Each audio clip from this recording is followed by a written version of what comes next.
one we know. This is where it all started. Most kids grow up playing in the backyards with their dads. It's been a wonderful environment for any young boy or girl to grow up playing. It's a fever to play here. Hockey in the state of Michigan is second to none. Today on FSN, we celebrate Hockey Day in Michigan, where the sport is a tradition. And later, Michigan and Michigan State square off in downtown Detroit at 7:30. But first, Western Michigan looks to defend home ice yet again against the Wildcats of Northern Michigan. They're in hot pursuit of a CCHA title. Will the Broncos kick the Cats aside, or can NMU continue their march to the top of the CCHA? Find out next.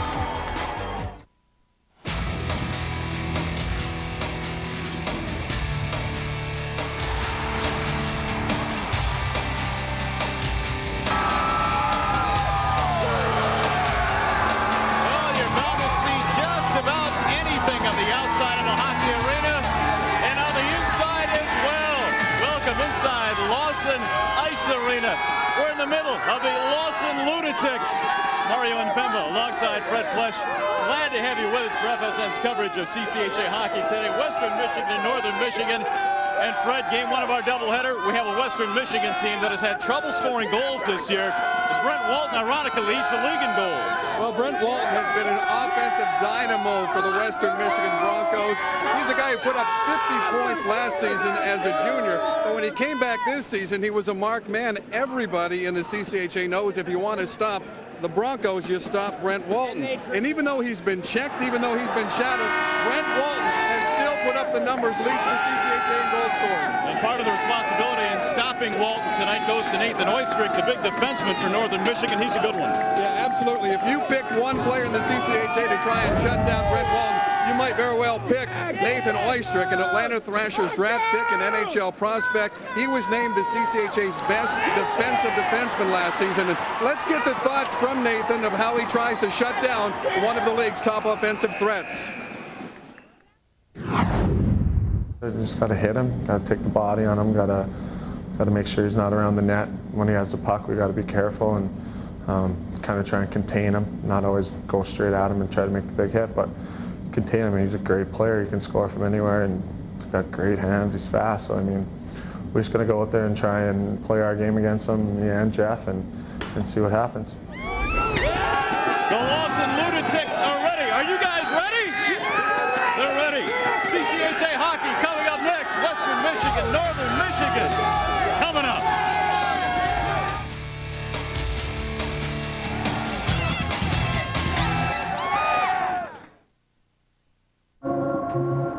This was my prom, my spring break, road trip with friends, summer camp, semester abroad, Thanksgiving. What do you call a life dedicated to hockey? I'd call it time well spent.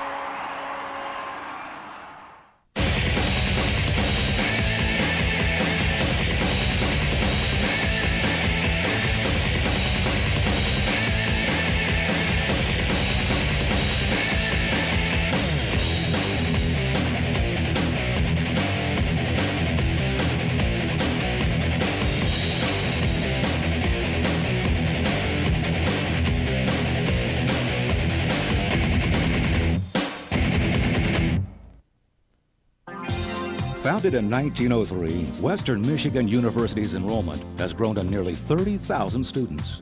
With more than 260 fields of study and a nationally renowned faculty, Western Michigan is considered one of the nation's top 100 public research universities.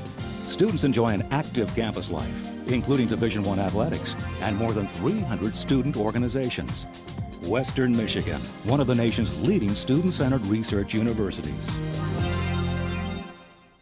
Your favorite wintertime teams gather for Homecoming Week on FSN Detroit. The Pistons, the Red Wings, the CCHA.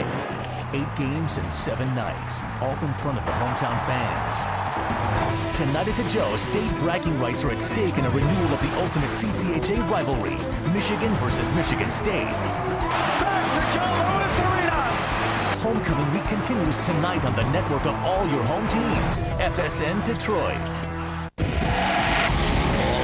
across America. Here they come. NASCAR comes to the California Speedway with the Auto Club 500, presented by Q Motor Oil, February 26th on Fox. Get to know the people and places that make the CCHA one of college hockey's premier conferences. Each week, host Ken Daniels provides an exclusive all-access tour around the league. Don't miss CCHA Weekly, Saturday at 11:30. You're watching CCHA Hockey on FSN Detroit. And welcome back to Lawson Ice Arena on the campus of Western Michigan University. We get you ready for hockey here today between Western Michigan and Northern Michigan in the second game in this weekend series. And we've just had our first ceremonial puck delivered here on the Lawson Ice Arena ice, and we get you ready for hockey here today. First of our doubleheader. Right now we'll listen in to our national anthem.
Here this afternoon from Western Michigan. The Broncos winning it last night by a score of 4-2. Right now we send it down to the third member of our crew, Shireen Saski. Thanks, Mario. Well, you know what? Brent Walton's recruiting visit came here at Northern on Blackout Saturday back in 2002. It was a phenomenal night at Lawson Arena. A boisterous sellout crowd watched the Broncos upset then number 6 Michigan State. Brent Walton told me that was when he decided he wanted to be a Bronco. You can see the success the Broncos have had here on Blackout Saturday, upsetting number 6 Michigan State and number 8 Michigan along the way. They're hoping to improve their record here tonight. Guys? All right, Shireen, thank you very much. This certainly has been a definite home ice advantage for the Broncos over the years, and they used it last night to pick up the victory in Game 1 in this weekend 2-game set. The goaltenders for this one here this afternoon for the Western Michigan Broncos, it'll be Daniel Bellissimo. And Bellissimo, who picked up the victory in last night's ball game, hockey game, I should say. We're taking a look right now at Bill Zanaboni of the Northern Michigan Wildcats. Here are the numbers on Zanaboni: 11-9-1, and goals against of 2.36. Zanaboni is just a sophomore. They had some young goaltenders on this Northern team. There's a nice look at Daniel Bellissimo at 5-15-3. Bellissimo, just a sophomore as well, out of Toronto, Ontario. So there is your goaltender matchup for the contest here today. Officials for this afternoon's contest: Steve McKinchuk, who worked last night's Michigan State game in East Lansing. He's joined by assistant referees Brian Troster and Brent Golick. Behind the benches, Walt Kyle, in his 4th season, just the second coach ever the Wildcats have had, and he has guided them to 3 straight 20-plus victory seasons, along with 3 trips to Joe Louis Arena once the CCHA tournament rolls around.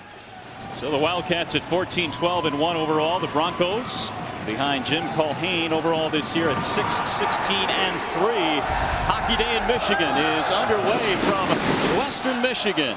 It's the Broncos and the Wildcats in the first game of our hockey doubleheader today. And some line matching coming up right off the draw as Waugh and Oystrick, the top defensive pairing for Northern Michigan, headed to the bench because Brent Walton's line was not out. Every time Walton and Shahur on the ice, you will see 4 at 74 for Northern. Ryan Marley skating into the Northern zone and quickly with a backhander on net, saved there nicely by Zanaboni. And our first shot on net here this afternoon. Ryan Marley, the junior out of Troy, Michigan. We talk about Hockey Day in Michigan, and both of these rosters are dotted with quite a few names and quite a few kids from the state of Michigan. Well, we talked about Nathan Oystrick, how much he means to Northern Michigan. Jim Culhane says Ryan Marley is our 30-minute-a-game guy. Wildcats win the draw, trying to clear the zone. They'll get it back out to center. Oystrick for Dirk Southern. Southern across the line. Oystrick gets a quick shot on net, steered away there by Bellissimo. And back the other way come the Wildcats. I should say Shahura back out to center. He'll leave there for Yancey. Yancey will dump it into the Wildcat zone. Controlled in the near corner, and they'll clear all the way down the length of the ice. And an icing is called. They'll send it back the other way as Ryan Marley chases it down. Just underway from Lawson Ice Arena. The Broncos won the opener in this two-game weekend set, 4-2 last night. And again, as we told you at the top of the show, they've had trouble getting the offense going this year. So they put 4 on the board last night. Wildcats, on the other hand, Mario, are a defensive team first. They have to keep the other team in check. A lot of their 14 victories this season coming by shutout or 2-1 or 3-1 scores. In fact, in their 14 wins, they've held the opposition to just 17 goals. See how this one pans out here this afternoon as the Broncos try and keep the offense going. They've got it deep behind the Wildcat net. Lavecchio with a shot on net, knocked away. And back to the Wildcats on the far side. Murphy sends it across the boards, and a shot knocked down in front. Claxton is able to clear it out to the neutral zone. Now Chris Frank, the freshman defenseman, sends it to the boards. A big hit there on Claxton. Well, Walcott wanted to get some of his power forwards out early in the game and make the Western Michigan defensemen pay the price when they retreat to pick up the puck.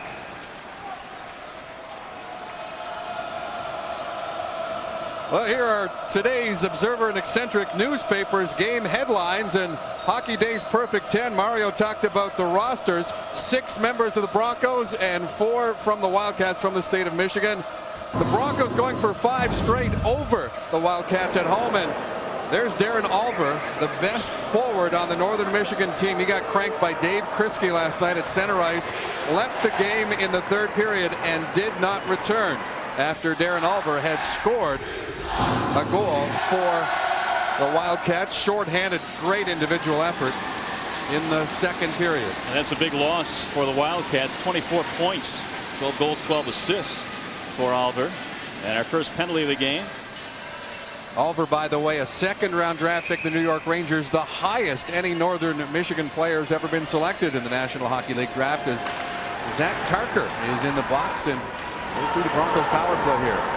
Wildcats Quickly move it out to center, and they'll dump it back into the Broncos zone. They'll set up the power play.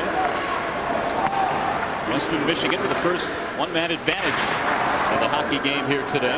Western's power play has not been prolific this season. 23 goals and 150 chances, but what have you done for me lately? Nathan Ansel scored the winning goal on power play last night. Quick shot from the circle, sails high and wide off the stick of Brent Walton. Now Walton stick handling at the blue line. He's checked there by Lakeman. And again, the Wildcats able to clear the zone all the way back into the Broncos end. Northern Michigan takes tremendous pride in their penalty killing, and the coaching staff upset with the power play goal allowed last night. In fact, the PK is ranked 7th in the nation, 7th best in the nation for the Wildcats. Sheldon clears to the boards. They'll bring it out to center. Contois skating it over the line. Contois with a wrister, knocked down by Bellissimo. So the Broncos will restart the offense now. Yancey to the boards. Lesperance Sends it into the corner. And it's cleared now to center. Wildcats will change on the fly as Milam dumps it back into the Broncos zone, and turning back the other way is Nathan Ansel. Zanaboni will steer it back up to center, and so far the Wildcats doing an outstanding job of killing this penalty. Well, as you would expect, the Wildcats have to play with a little desperation, maybe a little more energy than the Broncos today. The Broncos came out with a jump in last night's contest. Vecchio had the puck steered away by Zanaboni, the goaltender. And L'Esperance able to keep it into the point. Into the corner it goes. Bicycle shot. Ricochets high over the glass. And the penalty has expired, so the Wildcats able to kill the first penalty of the game. Just underway in game one of our hockey doubleheader. Michigan State coming up later tonight from Joe Louis Arena. Jeff LeVecchio, 25. Earlier, Andrew Contois with a chance down the left wing, going one-on-one with Reed Yancey on a penalty kill situation. Contois is one of the CCHA speed burners. He can fly. Broncos win the draw, but they're unable to keep it in. Streaking over the line is Dirk Southern. He's taken down to the play. No call, and the backhander is steered aside by Bellissimo. A battle for it behind the net. Again, centering it out in front, and Bellissimo is able to smother it. As Moore gets into it with Mike Santorelli. Well, Daniel Bellissimo and the Western Michigan Broncos defensively don't have very good numbers. They give up an average 4.04 goals per game, which is 58th out of 59 Division I teams. But in last night's contest, the Broncos defense as a group turned into very, very solid performance for Jim Culhane. And in fact, the Wildcats had 4 2-on-1 situations last night, did not get a shot on net in any of the 4. Broncos win the draw, and it's kept in at the point by Sigmund. Sigmund will chase it down. The backhanded shot steered away. Loose puck behind the net, and Weaver digs it out in the corner. He'll bring it back out over the blue line to center ice zone. Selden knocks it back into the Broncos' end. Lead pass now for Brett John is intercepted and turned back by Sirota, the freshman. He'll dump it back into the corner. Silver, the freshman, lead pass for Weaver. Milan battles for it with John, and it's sent back into the Broncos' end. Silver digs it out, swings it around the boards, looking for Labatt. And now Labatt leaves it for Brett John. To center. John dumps it in, and the Broncos will change on the move. Ansel knocks Ciancio off the puck. And a whistle. Well, last night a 4-2 Western Michigan Broncos victory. They came out with great energy, with great jump, and managed to get the first goal. That's Brian Bisek, who scored 8 times last season. That was his first goal of the season. It was physical early. And Daniel Bellissimo, who has faced the second most shots of any goalie in college hockey. And here's Jeff LeVecchio walking in the empty net goal that sealed the 4-2 Western Michigan home ice win last night. One thing we noticed, I think, last night, Fred, was the fact that it seemed like Western had a little bit more pep in their step. They were home, and I think the home ice advantage helped them out quite a bit last night. They had spent a ton of time on the road leading up to this series. Yeah, it had been a problem, no question. Just the one home game, that was January 14th against Bowling Green. They lost 5-2, but the time before that they had been able to play on home ice was going way back to December 2nd against Notre Dame, a 4-3 victory. So just 2 home games in 6 weeks, and the Lawson Lunatics had forgotten how to be so crazy, although we reminded them in our open, didn't we? Here's the penalty. Little interference as Claxon tries to bump Jeff and also get to the front of the net to take away the eyes of the goaltender Bill Zanaboni. If that name is familiar to hockey aficionados, Claxon, well, Matt Claxon's father, Kim Claxon, was a noted NHL tough guy for the Philadelphia Flyers. There's power play opportunity now for the Wildcats. Erickson is able to dump it into the corner. Pittsburgh. My mistake. Milam Tarker across the blue line into the Broncos end. Well, when you watch the Northern Michigan power play, keep your eye on number 6, Jamie Milam. He has an absolute bomb from the point, the hardest shot in the CCHA, according to a poll of the league captains. And he may have one of the hardest shots in all of college hockey, an absolute rocket. We'll see if it's on display here this afternoon. You know that your penalty killer is a brave one if he'll step in front of not one, but 2 Jamie Milam shots in succession. Tarker dumps it into the Broncos end, and it's kept in by Northern. They'll set up the power play. A minute to go on this power play opportunity. Their first of the game. Tarker at the point. Tarker sizing it up. His pass for Milam in the slot goes wide. They'll battle for it on the boards. Back out to the neutral zone. They'll send it down to the ice, back into the Northern end.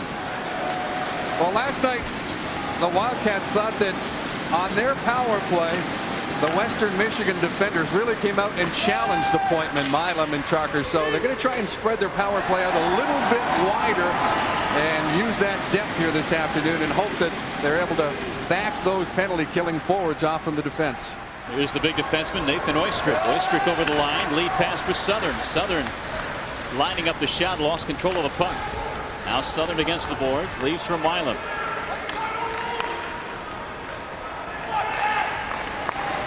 Milam looking in the slot to the circle. Now back to the point. Southern fires it on net. Knocked down in front.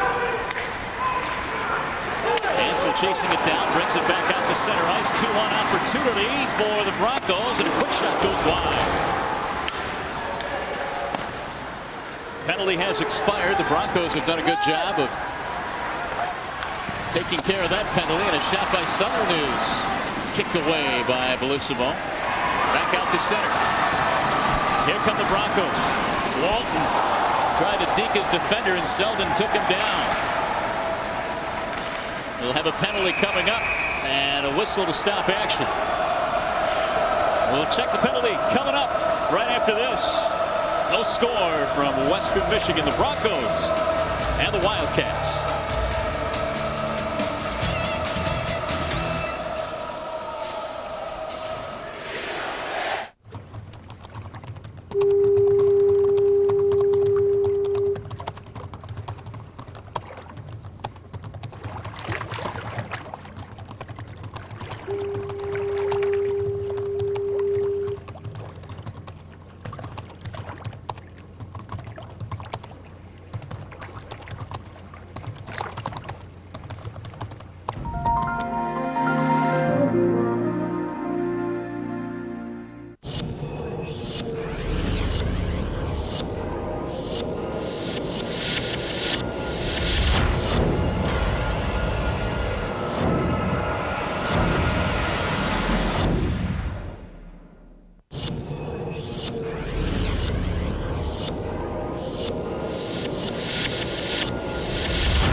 .52 left in the first period in a scoreless hockey game here in Kalamazoo. Penalty goes to Mike Santorelli on a hook.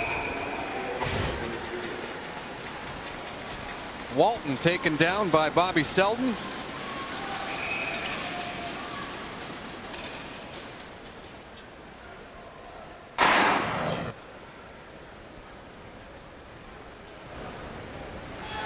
So the top pure goal scorer for Northern Michigan is in the box, and the Wildcats have to put that highly ranked penalty killing unit into action here again. They'll battle for it on the boards. To the point it comes. Yancey will send it back into the corner. Lavecchio battling for it there. Loose puck in the corner. As Northern will try and clear, and they will. They have a 2-on-1. Oystrick lines up for the shot, tries to center instead, and has it knocked away. Well, you can just see the reaction on the Northern bench. That makes it 5 2-on-1s now in the series, still without a shot on goal. Nathan Oystrick would like that over, but give Bellissimo and the defenseman Yancey credit. Now Waugh dumps it back into the Broncos end, and again the Wildcats will change.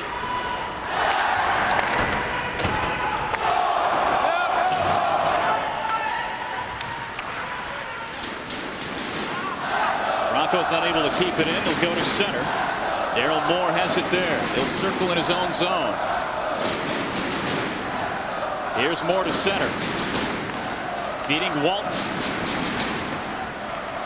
And again, the Broncos trying to set up the power play. Moore with a quick shot from the circle on the turnaround, and he's clubbed nicely there by Zanaboni. Well, this is the power play unit responsible for the game-winning goal last night. Brent Walton out. They use Nathan Ansel. A right shot on the left point on the power play. And Paul Shahura, number 12.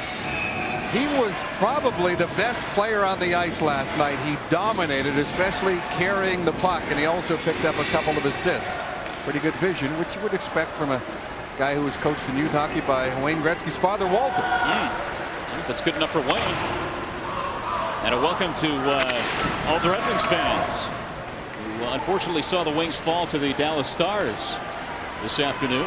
Here it's a scoreless game in the first period. About halfway through, Ansel winds it up from the blue line, knocked down by Bateman. Bateman is knocked to the ground and will have a whistle. Bateman hit the deck and will have a penalty coming up to Western Michigan. Well, in his exuberance to get to the puck that was in the feet of Pat Bateman, Nathan Ansel winds up just taking his feet out from underneath him. The puck is there. And Ansel comes in, and with Bateman protecting the puck, he just knocked him down. After the rocket by Ansel from the point of the power play was blocked by Bateman, and Bateman, a very, very vocal player on the ice, as he was making his way to the bench. He made sure that Nathan Ansel got his thoughts on how the play went down. He wasn't very happy, was he? I've seen some incidents involving Pat Bateman in his days in the CCHA. Last year he took a Bowling Green player, checked him to the bench, and then put him right over into the bench. Southern's lead pass and a shot right on net. Glove save there by Bellissimo. Daniel Bellissimo, 21-year-old native of Toronto, Ontario, and he leads the CCHA second in the nation with 687 saves coming into this game, and he has to warm up for the game. Even though it was a 4:30 start, he went on the ice at 11 o'clock this morning, and assistant coach Chris Brooks took 15-20 minutes just shooting on him. He says even on off days, Bellissimo has to get his 15 or 20 minutes in just to limber up and get loose every day. And the Wildcats control the draw to the right of Bellissimo. Wildcats penalty has expired, so Santorelli is back on the ice. Tarker now for Southern. In front, quick shot is steered away. Santorelli will dig it out to Tarker at the blue line. Boy, 3 white jerseys in front of Bellissimo as the Wildcats jam that net. They'll have the advantage for the next minute 20. Fanning on the shot is Southern. Dirk Southern controls at the blue line. Drop pass for Oystrick. Tarker now at the point. He'll swing it around the net. Southern digs it out, sends it to Santorelli on the boards. Now Southern circles, winds up for the shot. Instead it's redirected out in front and almost directed for the net. Great chance for Rob Layton twice. And I think the second time with a wide open net, he just shoveled it wide. Back into the Broncos end. L'Esperance will dig it out of the corner. Send it right out in front. And it's finally cleared by Ryan Marley. Half a minute to go in the penalty to Western Michigan. No score, first period. Bateman will dump it into the Broncos end. It skids behind the net. L'Esperance meets it in the corner. Now Yancey trying to clear, and it's kept in by Milam at the point. And now finally cleared out by the Broncos at the opposite end, and take care of the majority of the penalty. Here comes Waugh to center. Waugh knocks it into the corner. Contois takes a hit from Silver, and the penalty to Ansel has expired. Both teams at full strength. Here's Shahura. Paul Shahura skating into the zone, and he is knocked into the boards. Lost his stick. He'll battle forward to the corner.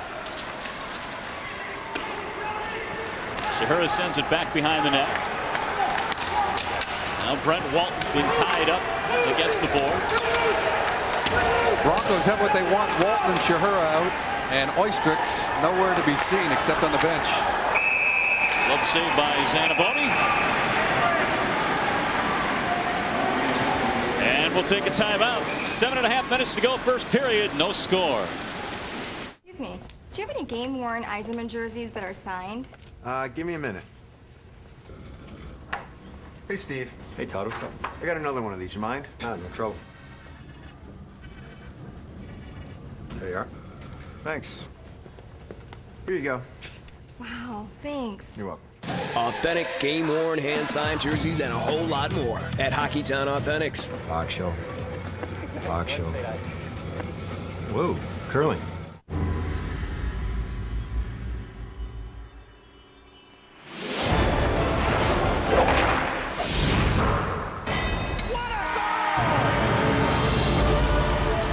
On the field of battle, it is impossible for the brave to advance alone. It's everyone's game.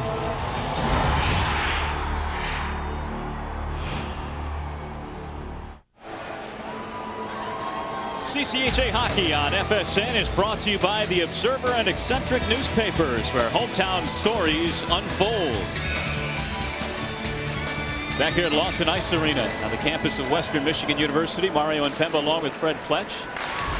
First period action from Lawson, still scoreless, as the Broncos control in the Wildcats' end. Isn't that a great hockey name, Mario? 18, Kevin Labatt. Labatt. Yeah. Zanaboni, that's an outstanding hockey name as well. Centering pass out in front. Now here comes Ciancia. Put a shot that just misses the net. Backhanded try by Murphy, and it's held out to by Bellissimo. Western beat the Wildcats last night 4-2. And we had talked about all the time they had spent on the road. The Miami series they played last weekend concluded a string of 14 of 16 on the road for Western. And they won only 3 of those ball games, or those hockey games, I should say. And because of that, I'm sure they're happy to get back here at Lawson. I wonder how many more times I'll say ball game tonight. What do you think? The over-under on ball game? About 10? Meantime, the Wildcats, they're just, this is their last trip over the bridge. They got 5 of their last 6 conference games and 7 of their last 8 overall on home ice up at the Barrie Event Center. So just a home and home. Their only road game, part of a home and home with UP rival Lake Superior State. Derek May trying to battle forward in the corner. And the Wildcats with L'Esperance looking to center. He's ridden out of the play by Milam. Milam tries to clear, and Chris Frank keeps it in, sends it to the corner. Now May. Derek May will bang it off the boards. It comes back into the Broncos' end. Well, if there's any consolation, I heard the term horse race being used by Walt Kyle as coming into this game. Second game of a weekend series here between the Broncos and the Northern Michigan Wildcats. At Lawson Ice Arena in Kalamazoo, Michigan. Hockey Day in Michigan. And later on tonight, Michigan State and Michigan from Joe Louis Arena. Face off at 7:30 for that one, and those two teams played to a 1-1 tie last night in East Lansing. I was just joking with Walt Kyle saying, you know what, Miami's in first place. There's an 11-way tie for second. And Walt said it sure seems that way. What a horse race it is in the standings. That is definitely one way of looking at it. Bateman tries to clear, had the puck stripped away, and the Broncos will keep it in. Battling for it there is Frank. Chris Frank in the corner. Now behind the net, looking to center, loose puck out in front, and Jason Mole took a swipe at it, and it's whistled dead. So we're still scoreless. 5:47 left, first period. No score. Go get that donkey. Hey, you're going the wrong way. Come on. We got slaughtered at musical chairs. We practiced this at home a million times. We are losing. I can't believe I missed Pilates for this. Hitch your own ride home, Missy.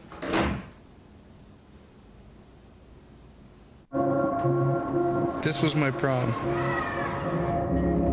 My spring break. Road trip with friends. Summer camp. Semester abroad. Thanksgiving. What do you call a life dedicated to hockey? I'd call it time well spent. No score, Broncos and Wildcats, 5:47 left in the first period. Let's send it down to Shireen Saskew, who has more on the NMU club. Shireen. Thanks, Mario. Well, yes, it's Hockey Day in Michigan today. It is also Wildcat Night across the country. Look at all the fans here saying hello to the Wildcat fans across the country who are watching our broadcast tonight from Iron Mountain to San Diego to Fenton, Grand Haven, Chicago, Kansas City. All the NMU alumni here want to say hello to their fellow alumni across the country, hoping to enjoy a great game tonight. Mario? All right, Shireen, thank you very much. Just about every city along the Midwest seem to be mentioned on those signs. There's a quick shot on goal knocked away by Zanaboni. And you can tell they're college graduates. The spelling is perfect, Mario. It's correct. As opposed to just close. Yeah. Great chance by the Broncos. Maybe their best of the game, and you would expect it with Brent Walton's line on the ice. Bill Zanaboni. He's getting some special treatment from the blackout Saturday crowd here at Lawson Ice Arena, home of the Lawson Lunatics. It has become a very intimidating place for opposing teams to compete at. Of course, back in Marquette, they've got the Puckheads who can get it going themselves. Play behind the Wildcats net is sent back out to center ice and controlled there by Steve Silver. Silver across the boards. It's picked up by Bisick. Bisick skating in 1-on-3, avoids two defenders and swings it around the net to the opposite corner. Now Candleback tries to control. It's loose in the circle and sent back out to center ice and back into the western zone. Icing called on the play, and they'll bring it back to the other end. Well, the Western Michigan Broncos have won back-to-back games on just one occasion this season. It took place in this very building, but way back in October when they swept then number 4 Ohio State. Jim Culhane's team scoring 5 goals each night and beating the Buckeyes 5-1 and 5-4. And you know that he would love to come away with a 4-point weekend and escape from the CCHA basement. Lavecchio wins the draw. And they'll swing it around to the near boards. Claxton battling for it there. It's loose in the corner. Kirk Southern sends it around the opposite end, and it's picked up there by Miller. Miller to center ice and a big hit. Leveled on Matt Ciancio. He lost his stick. Now Jason Moss circles behind his net. Kept in, and a one-timer is knocked wide of the net. These two teams have exchanged pleasantries in this season series. Yeah, there's no love lost between these two squads. It was a little bit tense at times in the hockey game last night. Well, they've also met 3 of the last 5 years in the playoffs when tensions obviously are running highest over the course of the season too. And this is their 4th game in the past month because they played a couple of games up in Marquette in mid-December. Selden sends it back in on net. Siddle chasing it behind the net, and the Broncos control and turn it back the other way. Ryan Marley out to center. Marley dumps it in across the blue line looking for Les Perrons, but the feed pass a little bit too long. Now Southern sends it to the blue line. Siddle has it. Siddle looking in front, drop past Southern, quick shot, and it goes wide. Ron is able to keep it in from the point. They'll battle forward in the corner, and again another heavy hit, this time by Daryl Moore. Bateman has it behind the net, looking to send it out in front. Southern at the circle, circles away from Marley. Now in front, and Waugh sent it wide of the net. And the Broncos able to clear. Well, this is a real bang and crash line, and the banging and crashing just continues. Oh, and Frank with a forearm just sent Bateman to the ice. Now Santorelli being hounded by Walton. Boy, the intensity without question has picked up here with about 2.5 minutes to go. Still no score, first period. Pass knocked down by Shahura. Shahura across the blue line, puts a shot on net. It's steered away by Zanaboni. Weaver out to center, controls.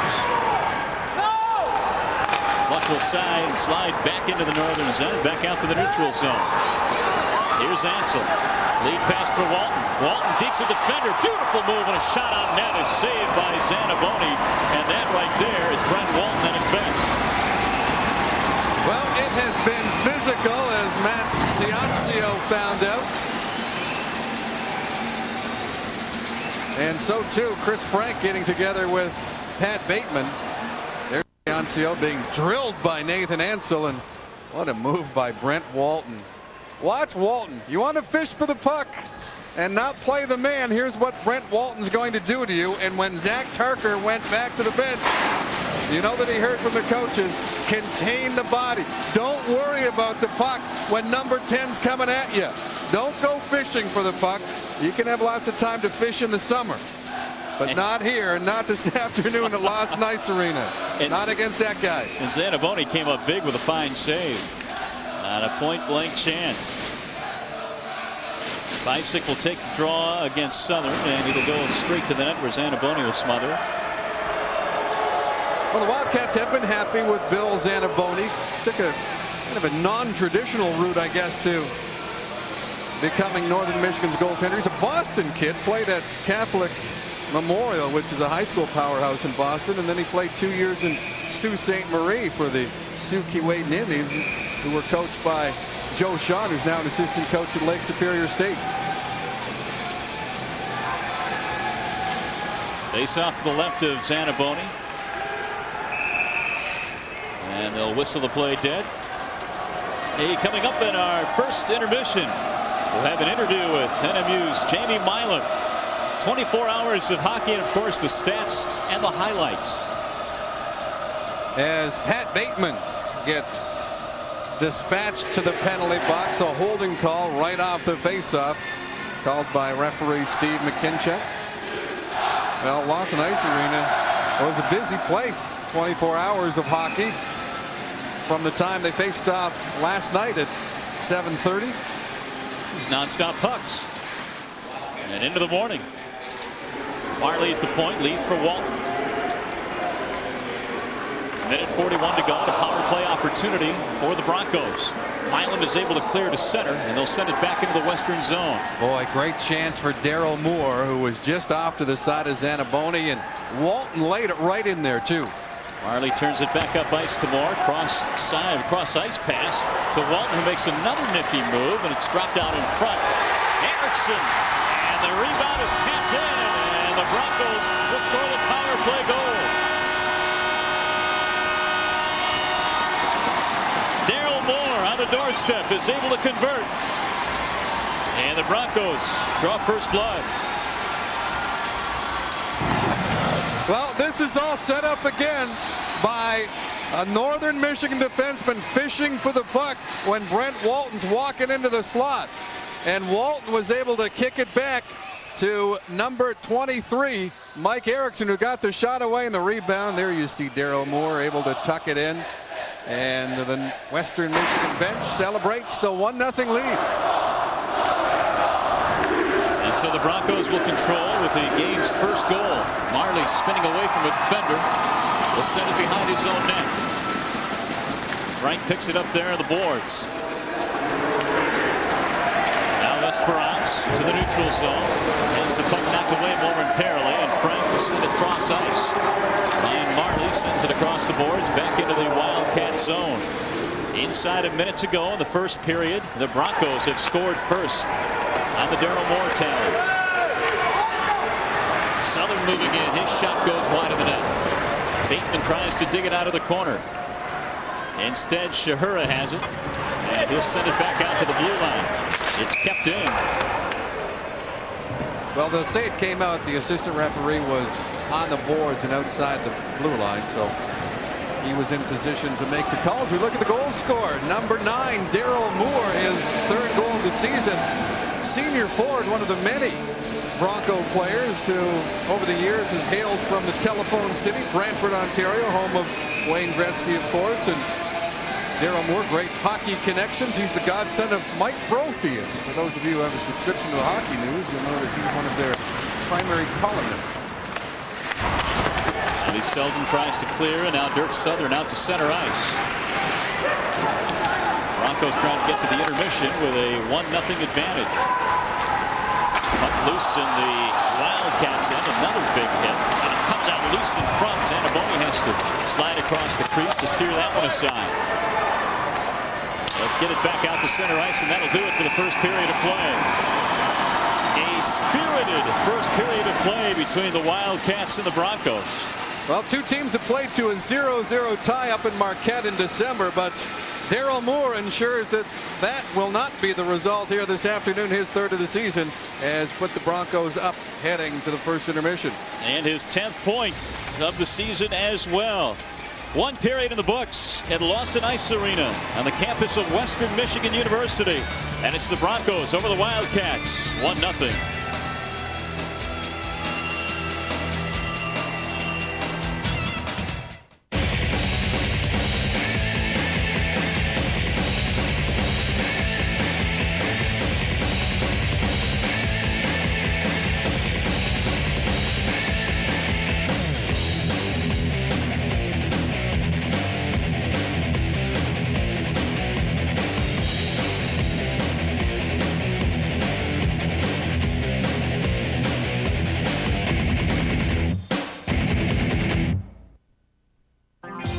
Founded in 1903, Western Michigan University's enrollment has grown to nearly 30,000 students. With more than 260 fields of study and a nationally renowned faculty, Western Michigan is considered one of the nation's top 100 public research universities. Students enjoy an active campus life, including Division I athletics and more than 300 student organizations.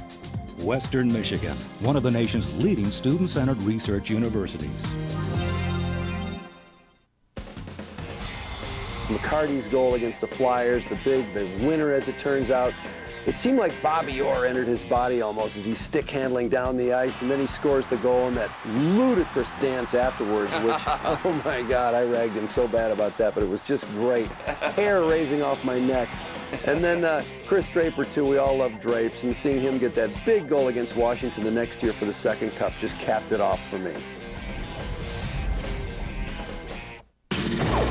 It's the Wrangler Pro Rodeo Tour. Week in and week out, the world's toughest cowboys battle for their share of a purse totaling $9 million. The Wrangler Pro Rodeo Tour, Thursday on FSN.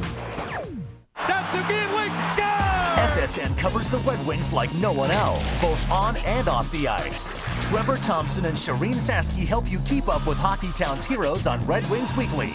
Saturday morning at 11 on FSN Detroit.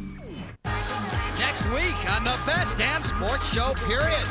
We'll be in Detroit all week for Super Bowl 40, and we'll catch up with the incomparable Barry Sanders. Jim Kelly got to the ultimate game 4 times in a row. How did the Bills keep pulling it back together? And 4-time Super Bowl champ Joe Montana. What was his secret of staying Joe cool in the toughest of football moments? Ladies and gentlemen. Next week at 10:30. You're watching CCHA Hockey on FSN Detroit. After an exciting first 20 minutes of play, fans taking a little bit of a rest here during intermission. The Broncos leading 1-0, but Northern Michigan is 9-2-2 against Western in the last 13 games. Jamie Milam hoping to improve on that stat. Let's talk about the first 20 minutes. Hard-hitting action. When you guys and the Broncos get together, it's always an interesting one. This is one of the most exciting games I've played in. On the bench, I'm hooting and hollering, everybody's hitting each other. It's like, I don't know what it is, but we've met these guys in the playoffs, like, I think 2 out of my 3 years. So it's always a war, and they come to play. And this is the first time we've been down here to experience these fans, and they got it out for us, it seems. Yeah, it was 47 months since the Wildcats were here at Lawson. You guys weren't even playing on the team. It's hard to believe that you're a senior and this is your first trip here. Yeah, and I think Bellissimo said it a couple years ago that we were the hardest team to play against because we've never played them in this home rink. So to come down here, first time ever. I've never been here, and I'm from Lower Michigan too, so it's exciting. And the blackout and the things I got going together, and they're all yelling at us, so it's a fun game. Well, you like this game, love this game as much as anyone. The pride of Lake Orion, Michigan. Here we are, Hockey Day in Michigan. And it's time to kind of look back at your career and playing hockey in this state and some of your memories. What do you remember most? Well, I grew up going through the ranks. I played for everybody. I started at CompuWare. Oh, man. Look at that cutie. I started at CompuWare in AAA, and then I went to Little Caesars and Honey Baked. What's up with the mullet? That was the style back in 1989, I guess. I wish I could still have it. Oh, man, where are these pictures coming from? Oh, I don't know. Maybe Mom stopped by for a visit? Of course she did. Yeah.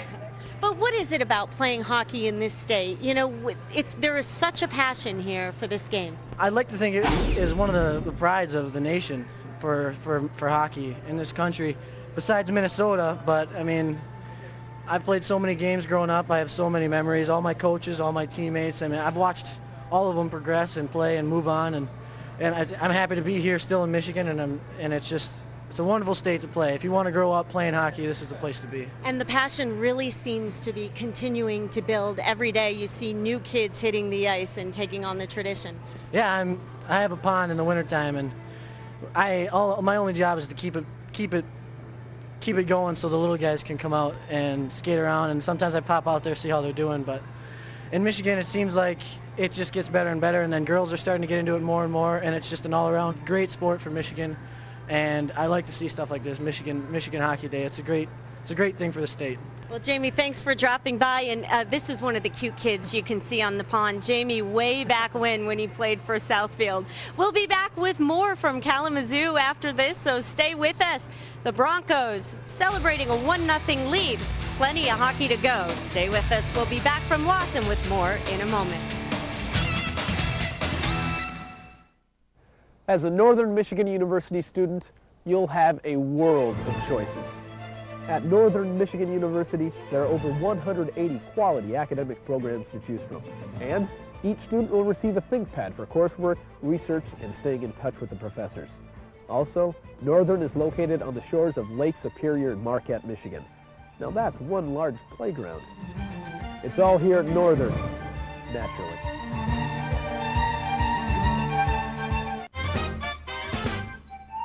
Dreams come alive when you step into the pages of Elmo's coloring book. Just pick up your paintbrush and join all your Sesame Street friends in a singing, dancing, full-color adventure. You loved Sesame Street Live when you were a child, and now your children will love it too. Come see Elmo's coloring book. Playing the Fox Theater, February 10th through the 26th. Get your tickets now at olympiaentertainment.com and Ticketmaster, or charge by phone. Metro Detroit has 55,000 outstanding service industry professionals, and the annual Rose Awards recognizes those individuals who possess a deep commitment to excellence in service to their customers. We're now seeking nominations for the 2006 Rose Awards. If you have experienced extraordinary service from an individual, be it in a local restaurant or attraction, from an officer of the law, a transportation provider, a hotel employee, or anywhere else throughout Metro Detroit, please take a moment to nominate that person for a Rose Award. Simply log on to theroseawards.com or call 1-800-DETROIT and inform the operator of your nominee. Also, you can pick up a nomination form at hospitality venues throughout the region. Our service employees are always dedicated to making your stay in Metro Detroit memorable. The Rose Awards is our way of rising to the occasion and rewarding these outstanding employees. Metro Detroit thanks you, and your service industry professionals thank you for taking the time to honor these deserving individuals who rose to the occasion.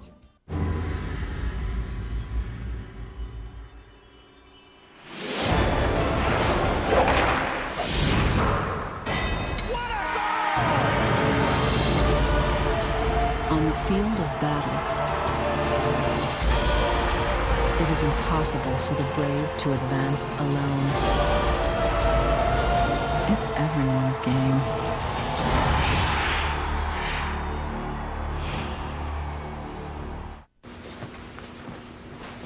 Go get that donkey. Hey, you're going the wrong way. Come on. We got slaughtered at musical chairs. We practiced this at home a million times. We are losing. I can't believe I missed Pilates for this. Get your own ride home, Missy.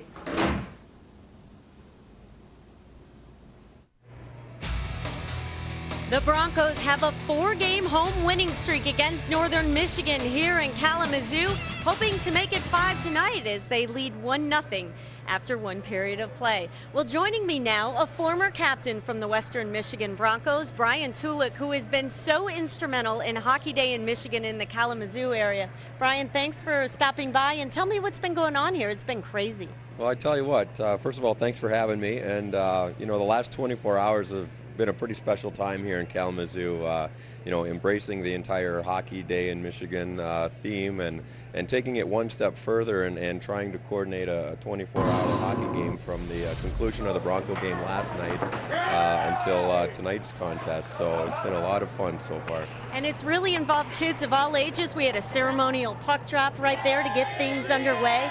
They played at 10:30 last night after the Western win and just continued through the night. We're talking kids, grown-ups, just about everybody. Yeah, we tried to involve the entire hockey community here in Kalamazoo, from the Kalamazoo Optimist Hockey Association to the various adult programs in the area. And we were able to round up some diehards that were able to skate till about 5:30 this morning. So we were pretty proud of their efforts. And then the kids took the ice again this morning at 7:30. And it's been a great day. And I'm surprised that you're still awake because you stayed up for most of the time. You guys were here working very hard for this event. Well, if you call tailgating hard work, you know, yeah, we did have a lot of fun with it, and it was a lot of hours put in by a lot of guys, but it was for a lot of good fun and a lot of good times with the guys. I was also impressed that some of the coaches who coached this morning played overnight, and I think that really shows the spirit of the game and the passion for it here in this area. Absolutely. You know, our program, you know, is host to about 1,000 kids, just under 1,000 kids, and our volunteers, as with pretty much any youth sport in the nation, is fantastic. We owe a lot to our volunteers, and they are very dedicated and passionate about the game, as all of us involved are, and it's just great people to be around. Well, Brian, thanks for stopping by and get a little rest. I know you guys have been working hard. In addition to the 24 hours of hockey here at Lawson, they also had 3 rinks at Wings Stadium where kids were playing. These guys getting ready for Northern and Western to play. We'll be back with it.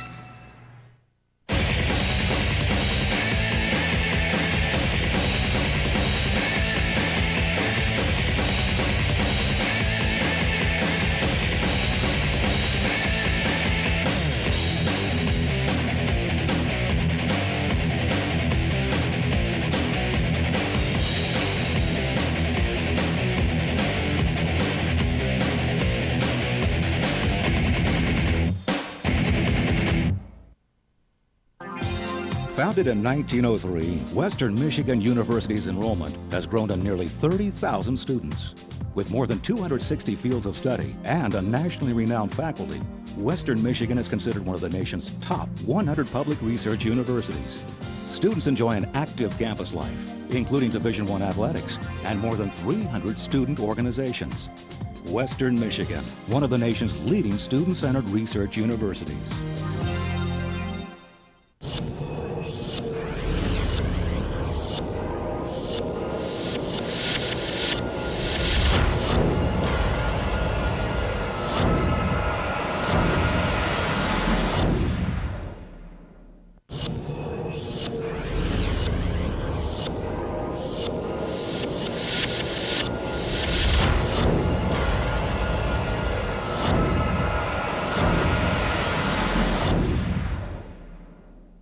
Your favorite wintertime teams gather for homecoming week on FSN Detroit. The Pistons, the Red Wings, the CCHA. 8 games and 7 nights, all in front of the hometown fans. Tonight at the Joe, state bragging rights are at stake in a renewal of the ultimate CCHA rivalry, Michigan versus Michigan State. Back to Joe Louis Arena! Homecoming week continues tonight on the network of all your home teams, FSN Detroit. McCarty's goal against the Flyers, the winner as it turns out. It seemed like Bobby Orr entered his body almost as he's stick handling down the ice, and then he scores the goal and that ludicrous dance afterwards, which, oh my God, I ragged him so bad about that, but it was just great. Hair raising off my neck. And then Chris Draper, too. We all love Drapes. And seeing him get that big goal against Washington the next year for the second cup just capped it off for me.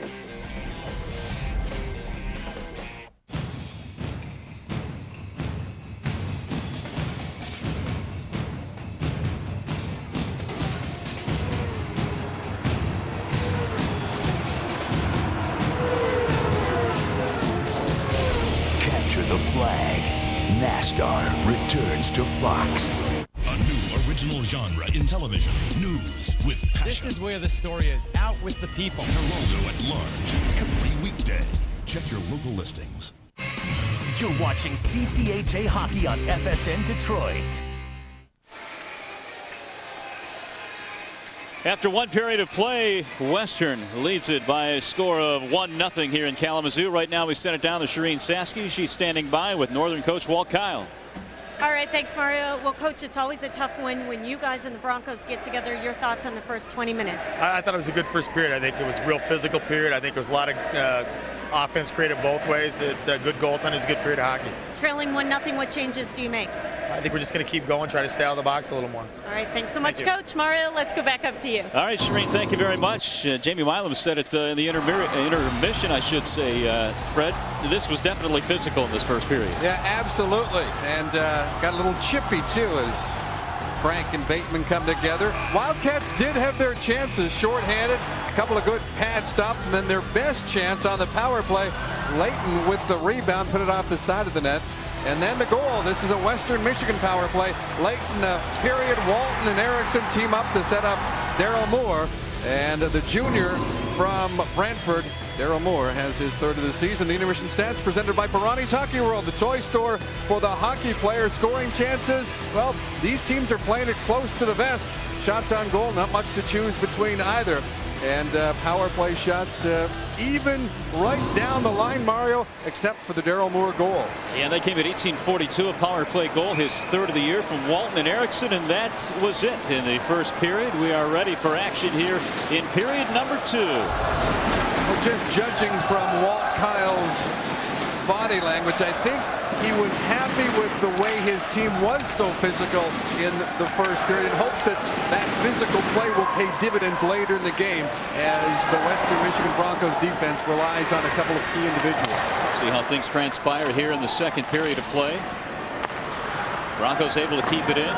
Daryl Moore sends it to the corner. Now back the other way. Waugh sends it back out to the neutral zone. It'll roll back into the western end. Layton chasing it down in the corner. He's knocked off the puck. Frank battles for it there. Now Santorelli trying to spin away from a defender. The battle for it against the boards, and it is whistled dead. Just underway, second period of play, 1-0. Western in the lead, looking for the sweep in this weekend series. They had played to a 0-0 tie back in December, and Northern had a 5-2 win also up in Marquette.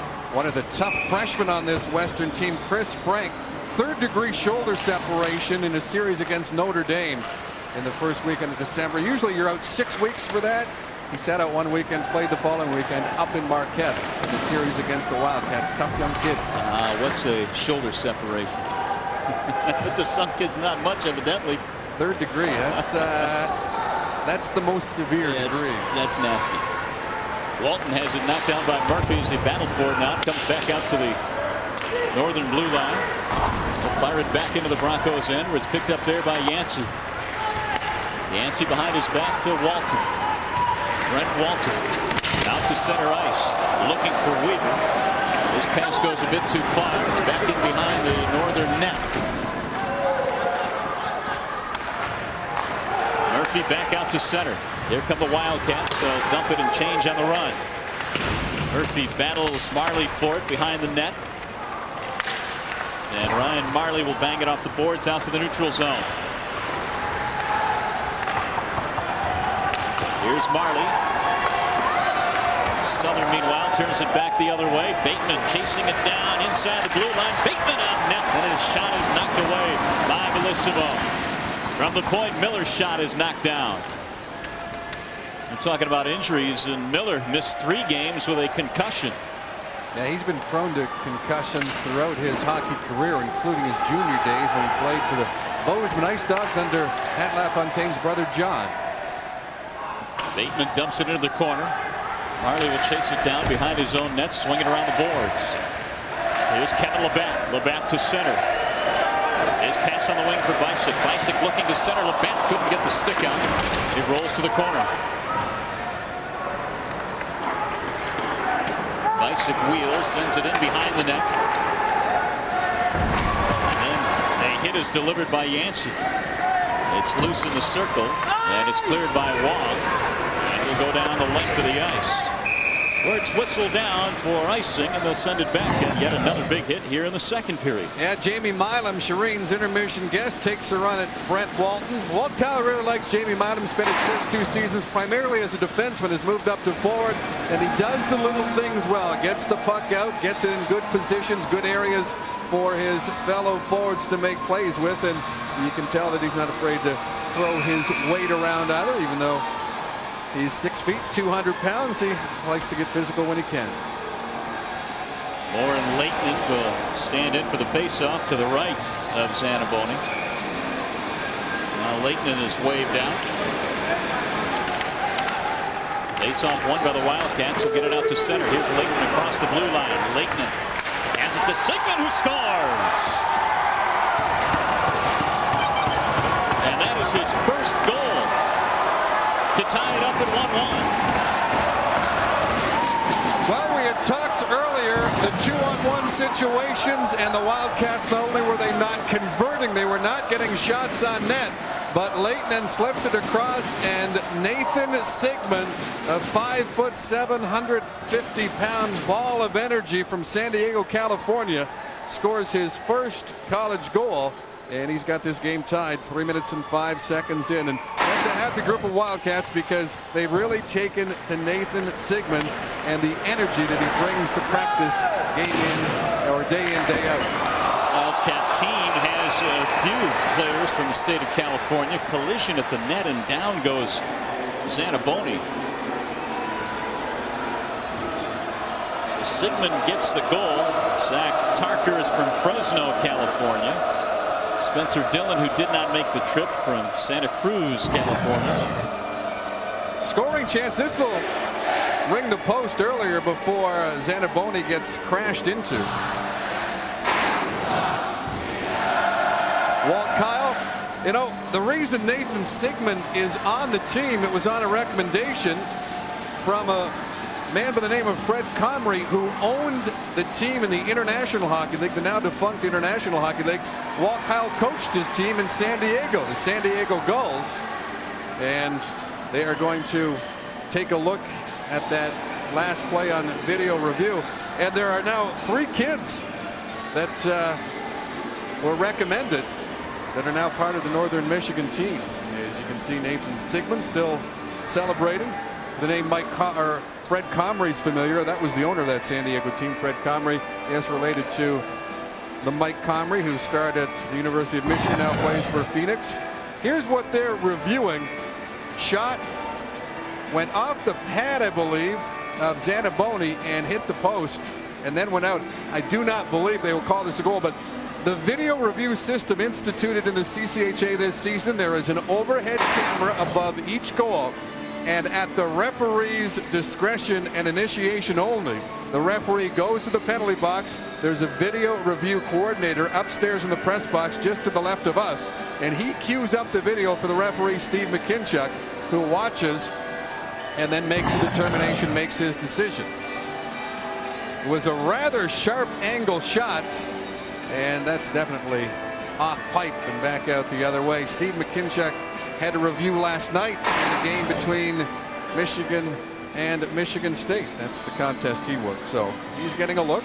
There is a time issue. How much time do they want to take at the most to try and review a play, Fred?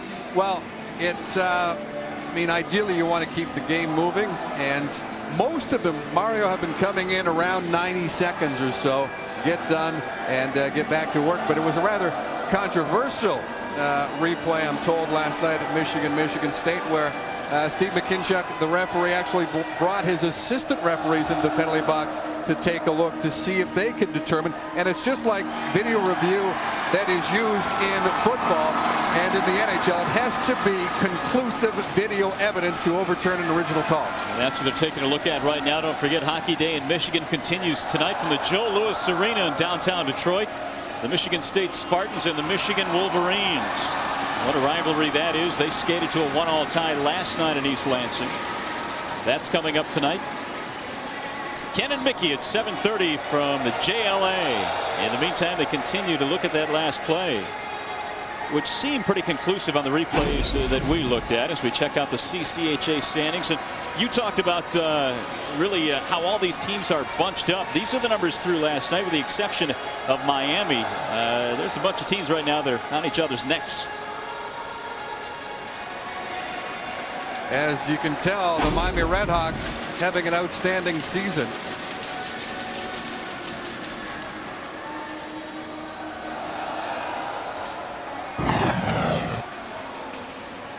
If this is what they're reviewing, comes off the stick of Rob Leighton and off the goalpost. Well, I'm kind of surprised at what they are reviewing, because it didn't seem like there was any indisputable evidence at all to go the other way. They can't get the right camera into their video feed right now, and that's what the delay is. So Jim Culhane and the Western Michigan Broncos, along with the Wildcats, waiting on the ruling on this play, but you can tell they're having trouble getting the correct feed in there. Bill Zanaboni involved in that play, and Paul Kyle as well, chatting it over. And when play does resume, Matt Mono is in the penalty box for the Northern Michigan Wildcats. So we'll look at a Western Michigan Broncos power play.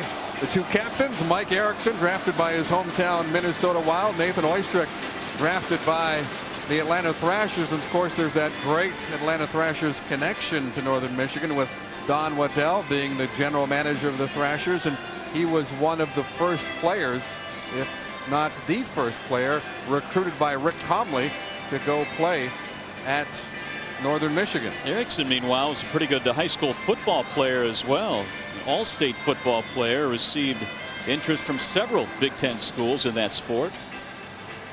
Led his high school team to the state title at Eden Prairie. And so they continue to chat about the video replay that they are still looking at.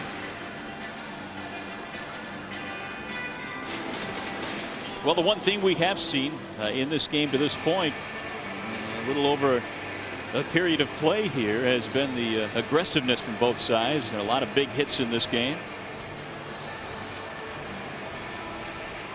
Well, Walt Kyle has great experience, the depth and breadth of his coaching experience. He's coached NHL teams, New York Rangers, the Mighty Ducks of Anaheim, as Steve McKinchuk waves the goal off.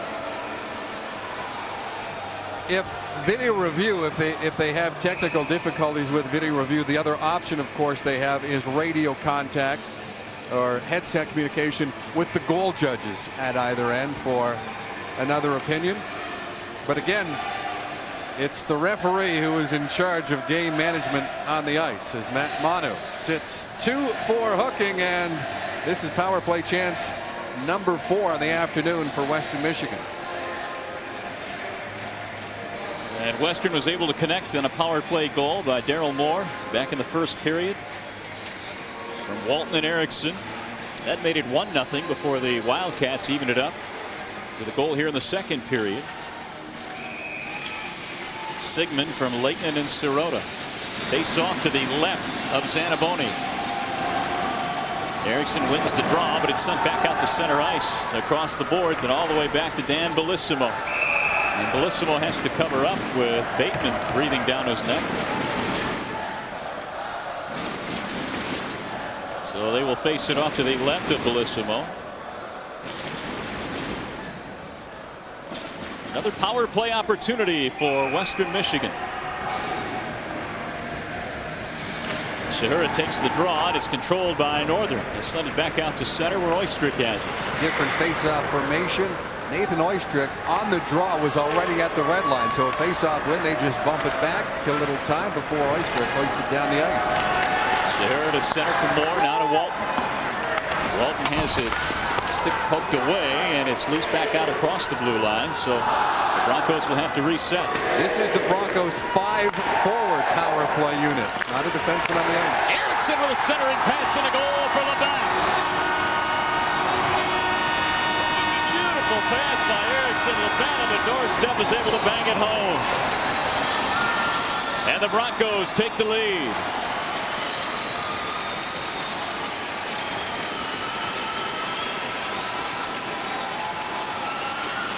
So with 5 forwards on the ice, Kevin Labatt will just drive the goal. Take his 6'2", 200-pound frame to the net. Leighton can't stay with them. And just a little backhand deflection. And Kevin Labatt, like Nathan Sigmund, scores his first goal of the season. Labatt has scored before. He's a junior. Sigmund recorded his first college goal, but the Western Michigan power play is batting .500 now, 2 for 4. And their second power play goal of the afternoon has given them a 1-goal lead. So the Broncos, who came in having struggled for the most part this season and getting the offense going, have put up 6 tallies so far in this 2-game series. Santorelli out at center, has it knocked away. Here's Lavecchio. Lavecchio across the blue line. Santorelli intercepts the pass and pokes it back down into the western end. Bellissimo leaves it there for Ryan Marley. Marley out of Troy Athens High School. He'll dump it into the zone. Marley would commute more than 100 miles 5 or 6 times a week to play for the Leamington Flyers. That's a border crossing each time. Yes, it is. It is no easy task. Here's Labatt in the corner. He's knocked off the puck by Selden. Held in by Bicek. Bicek has it taken away, and now the Wildcats trying to hurry. Contois across the line, drop pass, quick shot, knocked away by Nathan Ansel. Back out to the neutral zone where it's picked up there by Tarker.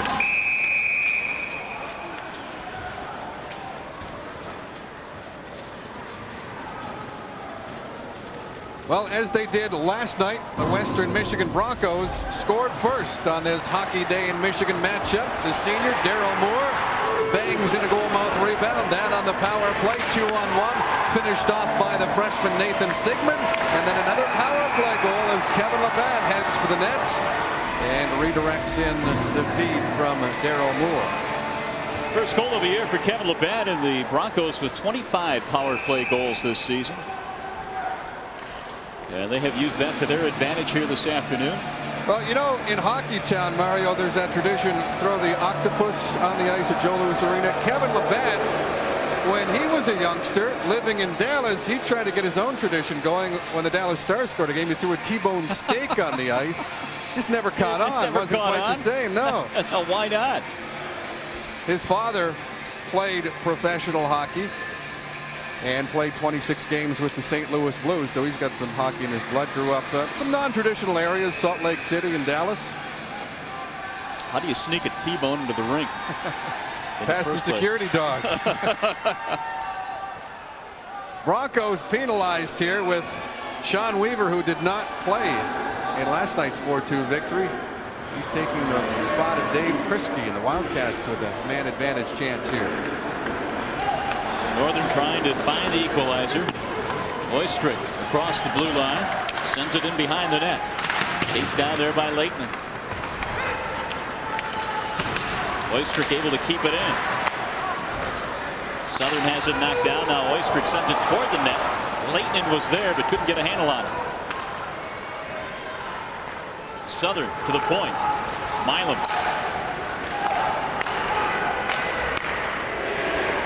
Shoots it in behind the net, and Southern controls. Southern thought about it, moves into the circle, drops Takes it off for Sandarelli. To Milam and back to the corner it comes.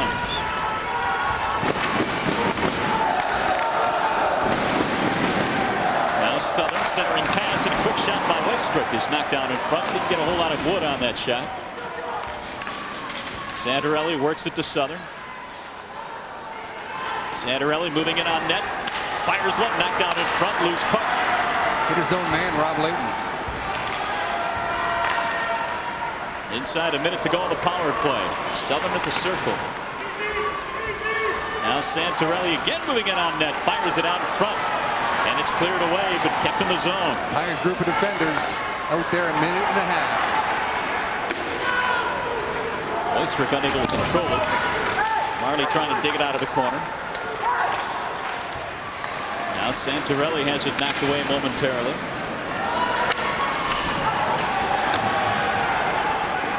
Southern battles forward in the corner with Frank. 8 seconds to go on the power play. Well, the two best chances the Wildcats had on that power play, the shot hit their own player. Kind of sums up their luck so far this weekend. Back out to the neutral zone it comes. And here is Sean Weaver. That play is whistled down. And we'll go to break. The Broncos have scored a power play goal to lead it 2-1. This was my prom. My spring break. Road trip with friends. Summer camp. Semester abroad. Thanksgiving. What do you call a life dedicated to hockey? I'd call it time well spent. Home away from home. That's what Northern Michigan University is to me. All of my classes are within walking distance, and Northern offers over 180 quality academic programs to choose from. Each class is small enough for students to receive one-on-one attention, and each student will receive a ThinkPad for coursework, research, and staying in touch with the professors. You know, there's one more thing I like about my home away from home. Hey Nick, pizza's here. Northern, naturally. Hockey Day in Michigan continues later tonight when Michigan and Michigan State battle at Joe Louis Arena. Ken Daniels, Mickey Redmond, and John Keating bring you all of the action. Maize and Blue versus the Green and White. It's tonight at 7:30. Part of Hockey Day in Michigan, and it's right here on FSN Detroit.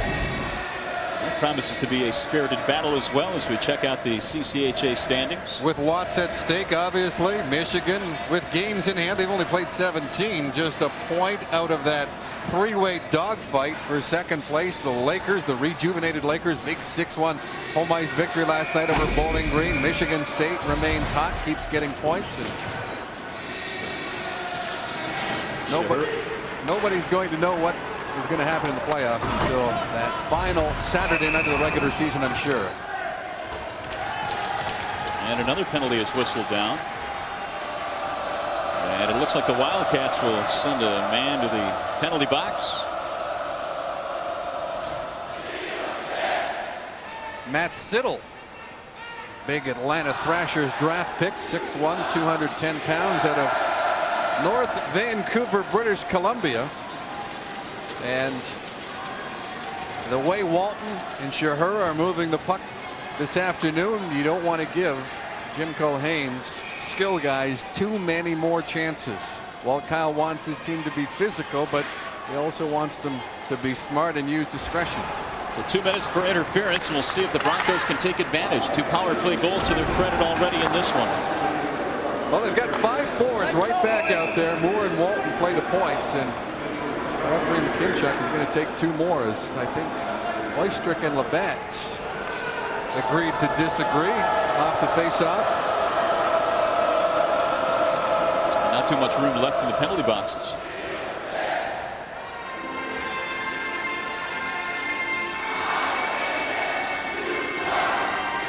Jim Culhane in his 7th full season behind the Broncos bench. He picked up his 100th career victory against Northern in last year's CCHA playoffs. And is certainly glad to be playing back home on the home ice after a lengthy stint on the road. They hadn't seen Northern come in here in a while, a long while. Yeah, almost 4 years, real scheduling quirk. Although they had met quite a few times in the CCHA playoffs up in Marquette. Yeah, 13 straight meetings had taken place in Marquette between these two teams until last night. Here's Shahura trying to center for Walton, but his pass goes wide. Walton sends it in behind the net. Kept into the corner. Shahura looking for Marley at the point, sends it cross ice to Moore. Errol Moore has a goal in this game. To the circle and now back out to center ice. He can slide all the way down the length of the ice where Bellissimo will meet it. Wildcats changing. 2-1 Western. A little over 11 minutes to go in the second period. Western only had 4 players on the ice for the last 20 seconds. Finally, they get number 11, Brian Bisick, over the boards. I was looking, saying, something's wrong here. They're not playing 4-on-4. Here's Marley at the blue line. Well, got net figured out. Bisick on the ice now, unable to keep it in as it's knocked out to center by Cantois. And Bisick will have to circle inside his own zone, brings it to center.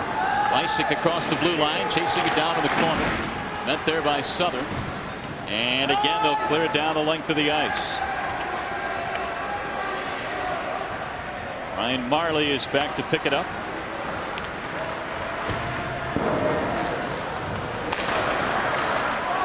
Marley's pass is knocked down by Leighton, and Leighton is knocked against the boards by Yancey. He's a real smart penalty killer, is Rob Leighton. Covers the lanes well. You just saw him block that cross ice pass. Lavecchio trying to dig it out of the corner. Puck is still loose against the boards, and it's picked up there by Bisick.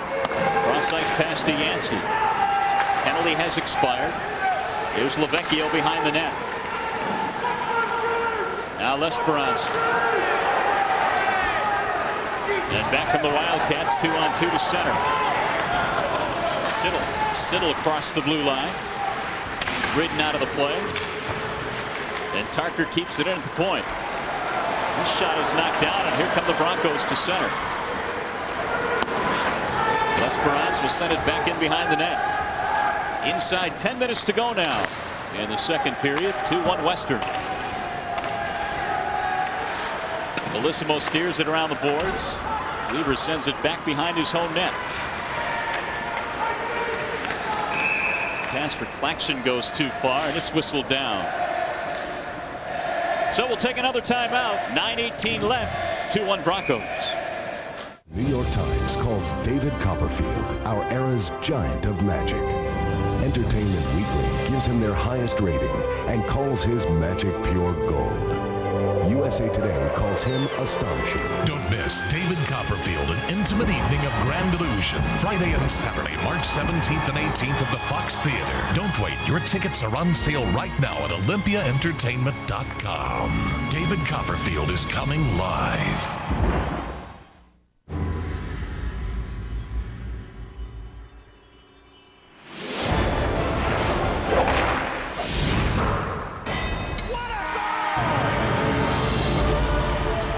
On the field of battle,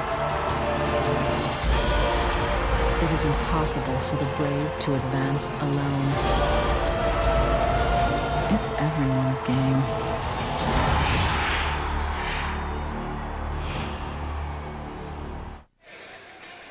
Well, our Hockey Day in Michigan continues here today, and one special day for one lucky young man. Go ahead. Take the puck down the ice, score a goal. Onward for them. Who's your favorite player? Right there, Wally. What was your Christmas present? What was your Christmas present this year? He has your jersey. That was his Christmas present. All right. That's Chase Drobny, the stick boy for today, 8 years old. You have had a great 24 hours, Chase. Tell me what it's been like to go in the dressing room, meet the team, and you did some other fun things with them. You had lunch with them today? The team meal? What'd you guys eat? Goat cheese. Was it good? Yeah. Now, Coach said that Brent Walton is your favorite player. I know you've got something special at home of his. What is it? His jersey. A game-worn jersey. How about that, Mario? Thanks. Well, I'd be willing to trade places right now with young Brent. What an outstanding afternoon for that young man, and a thrill, I am sure. Right now, his Broncos are ahead 2-1. And for all the sports nutritionists out there, Mario, I'm sure it wasn't a team pregame meal of grilled cheese. I'm sure it wasn't. We just have to make that point. The young Brent won the opportunity today with from a drawing last night, and all of the Hockey Day in Michigan festivities continuing here, and what a great event it has been across the state of Michigan. Broncos trying to add another marker here in the second period. Knocked down on the play was Labatt. They battled for it in the corner. Oystrick delivers a hit. And Sean Weaver. And again, it'll go the length of the ice and whistle down for icing. They'll bring it back. With 8.5 to go in the second period. Are you sure grilled cheese wasn't on the menu? Well, at least he didn't get shoe checked. You know, they respected young Chase, and you know, if it was you or I going in there to have pregame with him, you know, we'd have to sit with our backs to the wall because there'd be stuff on our shoes, some condiments on our shoes at the end of the meal. Isn't that the truth? Face-off coming up to the right of Zanaboni. Well, it could not continue to be as physical as it was. It's backed off a bit. I'm sure it will pick up later in the game, likely the third period. Of course, you can't be aggressive physically when you're killing penalties, and you don't want to be on the power play. It's all about puck control and possession. Frank on the point is able to keep it in for the Broncos. They'll go to the near corner. Battling for it there is Brent Walton. Now Shahura trying to center, has it knocked down, loose puck in front, is steered away by Contois. Well, that was dangerous out in front. Contois started back, and the play is whistled dead. They get another penalty. Yeah, Rob Layton going in the box as he took Marley right into the goaltender, Bill Zanaboni. When we talk about Hockey Day in Michigan, Andrew Contois and the guy who's going to the box, Rob Layton. You know, we talk about Michigan players, it seems all the time they grow up wanting to play for Michigan, they want to play for Michigan State. These are UP kids, Rob Layton, Bobby Selden, Andrew Contois. They grew up wanting to be Wildcats. That's their dream team growing up as youngsters. And Hockey Day in Michigan, it's a great day to be a Wildcat for them. There's another look at the penalty. There's the penalty as Layton took Marley right into Bill Zanaboni. Zanaboni going down, and you could see Marley kind of peeking out the corner of his mask towards Steve McKintrick, saying, "I'm not getting called here, am I?" I got pushed in, and it was high sticking on Rob Layton. Layton's father, John, is the Wildcats team doctor and one of the top sports physicians in the country. Yeah, he's been all over, served with the Olympic team, with the Olympic boxing team, and a couple of Olympic events. Moore with a shot from the blue line goes wide, and back to the Wildcats to center. Southern has his pass knocked down. Shahura trying to bring it back across the blue line. He's ridden out of the play. Oystrick picks up the loose puck. On the boards, Labatt. Drops for Walton. Now to the point. Shahura back to Walton. Shahura lines up, it gets through. Rebound by Moore. He's unable to get it on net. And it'll come back out to the point for Shahura. And a one-timer by Walton sails wide and back into the seats. Well, the Broncos are getting pucks through, and one of the ways they're doing that is by keeping the point shots low. And Daryl Moore with a pretty good backhand chance that would have put the Lawson Lunatics into another frenzied bit of activity. And they don't need any reason. Mario and Pemba, Fred Pletch, and Shireen Saski from Lawson Ice Arena on the campus of Western Michigan University. First of our doubleheader today, a Hockey Day in Michigan. Michigan and Michigan State coming up later on tonight at 7:30 from the Joe. Tucker swings it around the boards, and the Broncos unable to keep it in. Yancey chases it down. Cross ice for Marley. Marley spins away from his defender, back out to center. apparently putting on a skating exhibition right now. Finally written out of the play, and the Wildcats dump it back into the Broncos' end, where Bellissimo will clear it back out to the blue line. Broncos will dump and chase. And again, the Wildcats able to clear. Now here's Southern. Southern moving in on net, and his shot goes wide. Wildcats looking for the short-handed goal there, and that play is whistled down. They'll bring it back out beyond the blue line. Well, one of the things Walt Kyle very wary of, he doesn't want to get involved in a game where his Wildcats go up and down the ice trading chances with the Western Michigan Broncos. He thinks the Broncos like to take chances on occasion, and they will happily give you a chance and then get a chance of their own, hoping that Daniel Bellissimo can make a lot of saves. So Walt Kyle wants to keep it low. He wants to make sure, hey, when you're in a 2-on-1 like Contois was, get the shot on net, because if you miss, it's a ring around the boards and a breakout for Western Michigan the other way. 17 seconds left in the power play opportunity now for Western Michigan. Walton brings it to center across the blue line, dumps it into the corner, and he'll chase it back in behind the net. Ansel tries to lay it out in front. Instead, it skids behind Zanaboni and back out to center, and that'll take care of the penalty. Leighton will skate to the bench as the Wildcats are able to kill the man disadvantage. Now Shahura skating in behind Oystrick, looking to center, puts it out in front, but it'll sail to the boards. Back the other way come the Wildcats. Jeff Waugh fires it back in behind the net. Kept in there by Murphy.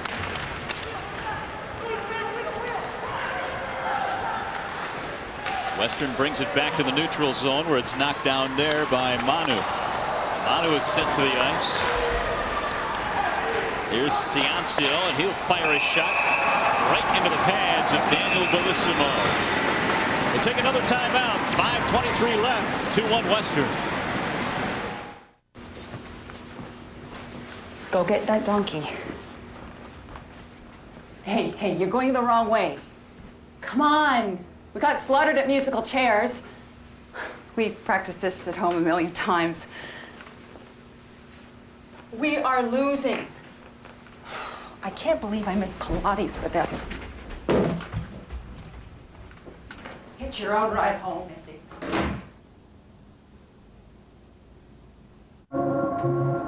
This was my prom. My spring break. Road trip with friends. Summer camp. Semester abroad. Thanksgiving. What do you call a life dedicated to hockey? I'd call it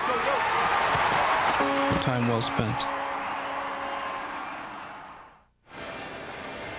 Hey, this week on ACC Sunday Night Hoops, the Georgia Tech Yellow Jackets head north to Beantown, looking to upset the number 20 Boston College Eagles. Coverage begins with the Acura College Hoops tip-off show. It's tomorrow at 5, and it's right here on FSN. Here it's 2-1. Broncos have taken the lead. They have a pair of power play goals in this one, looking to sweep the weekend series against the Wildcats. Face off to the right of Bellissimo. Wildcats want to be careful. They just statistically don't want to give up another goal. They've only won one of their 14 games this season when they've surrendered 3 goals in a game, and that was at Bowling Green, 6-3 win back in November. Marley behind the net. Sends it to the boards. As the Wildcats try and keep it in, they do. Now it's knocked away by Frank, and he'll send it back out to center, and Selden unable to stop it. It'll go all the way back into the Wildcats' end. Sirota, the freshman, sends it back out to center, intercepted by Marley. Loose puck inside the blue line. And Sirota knocks his man down to the ice. Brett John out in front. Bellissimo is able to cover up.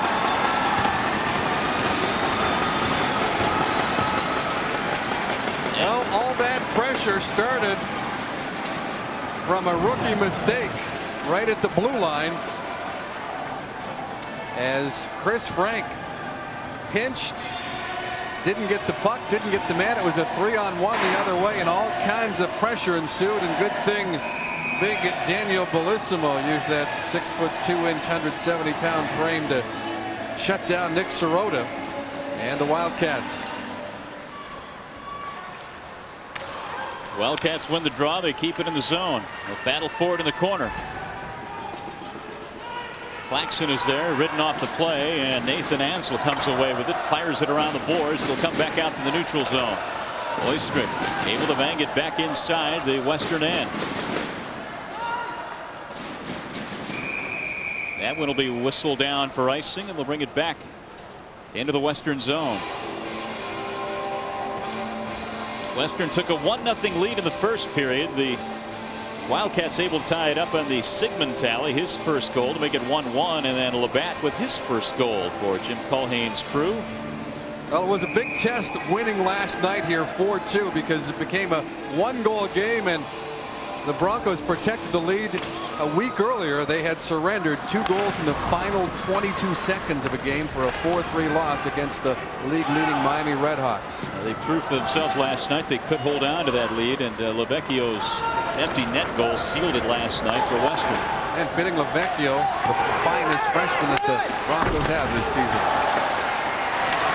Centering try by Milan is knocked away by Ansel nicely, and the net will come loose. Well, Nathan Ansel has had a good series. Sophomore defenseman out of Sarnia, Ontario. Sprawling to block that pass, and also scored the game-winning goal last night. And whenever he senses trouble, whenever he senses pressure, he knows to go high, hard off the glass or just lob one out and down the ice. He'll gladly trade an icing call. And 2 of his 3 career goals now have come against Northern Michigan. Scored a goal last year in the playoffs against the Wildcats in playoff victory. He is an avid inline hockey player. Says it helps with his stick handling and his hand-eye coordination. Nathan Ansel. Bellissimo stops it behind the net, and he'll feed Chris Frank. Wildcats unable to keep it in as it comes out to center. Spinning away is Weaver, but he has it taken away. And the Wildcats turn it back with Murphy. Murphy to center. Has it stick checked away. Well, 10 years ago, just 1 point separated the top 4 teams in the CCHA standings. Let's get Northern Michigan coach Walt Kyle's thoughts on this year's horse race.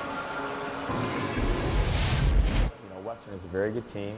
It speaks volumes for the parity in our league right now. Everyone knows about the series they had last week against Miami, and I think that any team in our league on any given night can beat anyone, and it becomes a cliche and people say that, but out of all the years that I've been involved in coaching, this more than any other year, that's true. And I think Western's a very dangerous opponent with some real dynamic offensive people, and we know we have our hands full here.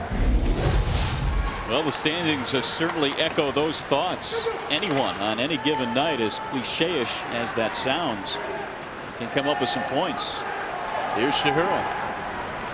Shahura with a centering pass, looking for Claxton, but it's knocked away. Now it's loose behind the net. Shahura battling, and a quick shot by Lavecchio is gloved there by Zanaboni. And just following up on Walt's comments, it's so tight in the CCHA conference standings, but the CCHA has had an excellent season of non-conference play. That means games involving CCHA teams against the rest of the Division I ranks, the 5 other Division I conferences. And for that reason, the CCHA has the best non-conference record of the 6 conferences and is positioned very well for the NCAA tournament right now. And we saw that on CCHA Weekly, didn't we? Yeah. I think we made that point before, didn't we? There's a shot knocked away by Bellissimo. Loose out inside the blue line, and now Claxton comes to center. His pass is knocked down. Good play by Tarker. Siddle turns it the other way. He's knocked off the play. Claxton battling for it there. Now Lavecchio will send it back in behind his blue line, and the Broncos will set it up. Lavecchio comes inside the Wildcat zone, and it's dropped for Claxton. Lost his footing, and his shot sails to the corner. Now Ansel whistles one from the point, back into the seats. 2:15 left here in the second period. Broncos lead it 2-1, and in our second intermission, we'll have an interview with Western's Ryan Marley. Also a DSR update and the stats and highlights. Second period of play. Well, Ryan Marley's a special kid, Mario. Type 1 diabetic.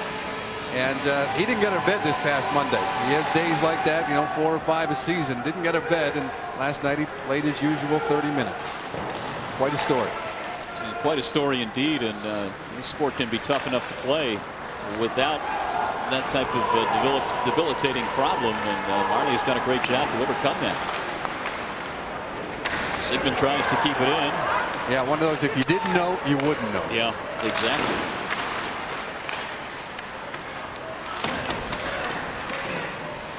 Now the boards. Layton tries to free it loose. It comes to the corner. Nathan Ansel has it there. Swings it around to the corner. Sirota able to ride his man out of the play. Loose against the boards, but the Broncos control, and it's fired back into the Lawson Lunatics. They've been relatively quiet of late. They got a goal earlier in the period from Labatt to take a 2-1 lead, and this has been quite a home ice advantage for this Western Michigan team, and you could tell they had a little bit of extra jump last night when they came back home and raced out to the lead and hung on for the victory. Well, we felt the lunacy and the pandemonium in our open here, but they've quieted down. They're college students. They're not used to getting up at the crack of noon to get to the rink. The crack of noon. An early start. And they've quieted down a little bit. Fatigue starting to set in. Erickson drives it into the corner. Esperance battling fourth there against the boards. Approaching 1 minute to go now in the second period of play. 2-1 Broncos. And down to the play, Selden, and we'll get a whistle and a penalty. Yeah, one of those excuse me trips by Paul Shahura. He was trying to play the puck. He was trying to poke the puck away from the skates of Bobby Selden. Wound up tripping him. And it's a late period power play. Puck gets knocked away and stick between the legs of Bobby Selden. Shahura is in the box. The only saving grace for the Broncos is with a minute left in the period, the ice is not in the best of condition. So if you can get it around the boards, it can skip and jump and hop. Of course, the Wildcats are saying we don't score the next minute one. We'll have a minute on freshly resurfaced ice to start the third. Here's Milan coming to center. Lead pass a little bit too far for Bateman, so he'll chase it down to the corner. Inside a minute to go. Second period of play. Wildcats looking for the tying goal. Milan at the blue line. Now for Santorelli. Fires and scores! From the circle. Mike Santorelli. His 10th goal of the season. And Northern has tied it up. Well, I don't want to make a comparison, but that was a Brendan Shanahan-like shot. Santorelli, the best pure goal scorer on the Northern Michigan team. And watch him cut off the boards, take a look, and this just grazes the pipe on the way in. There was maybe 6 inches there, and he deposited the puck right there. Mike Santorelli played out of position last season on the wing as a right winger. Comes back to his natural position this season after being named to the CCHA All-Rookie team. And so we're tied up again. 2-2 is our score now. The half a minute to go here in the second period. Bateman sends the puck out to the neutral zone. Shahura will chase it down and circle in front of his own net.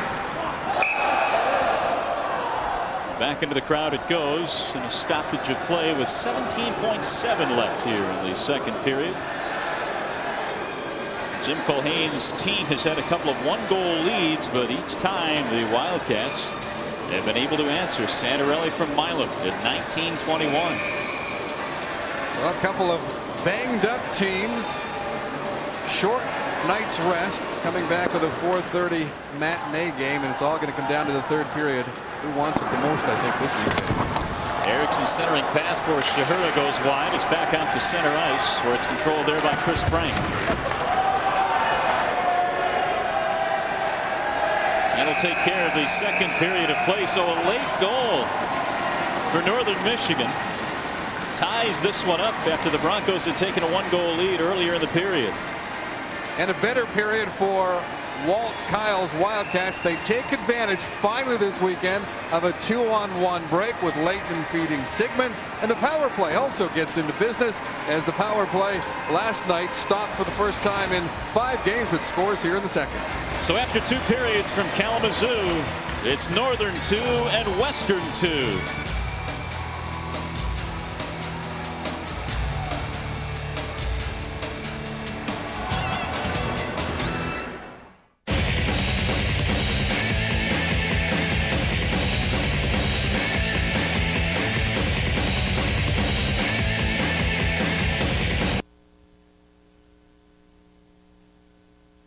And here's a little bit of a list.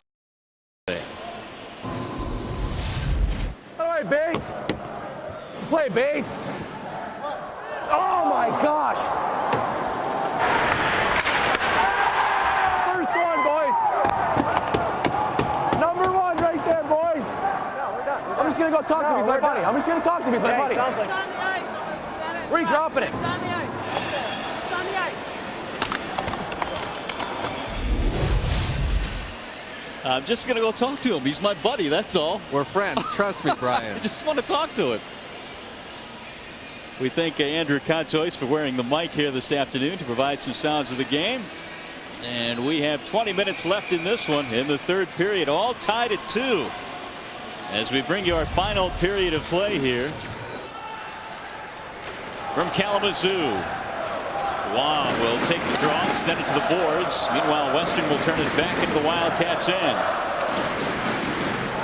Well, this now becomes a matter of will over skill because both these teams are bound to be tired playing a 6th period of hockey in about 20 hours or so.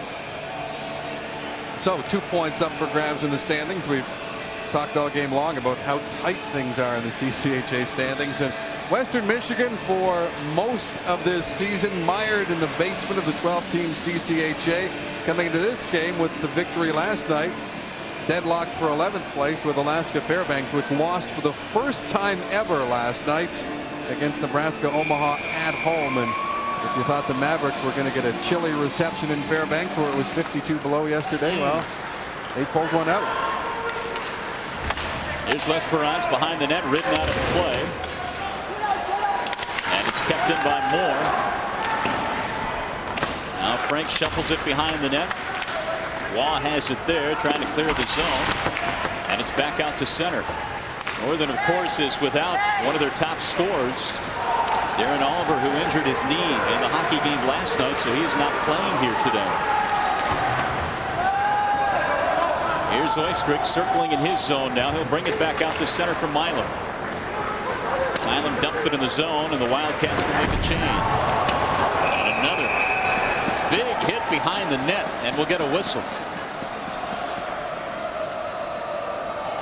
Well, Patrick Murphy came out. He wanted to be physical,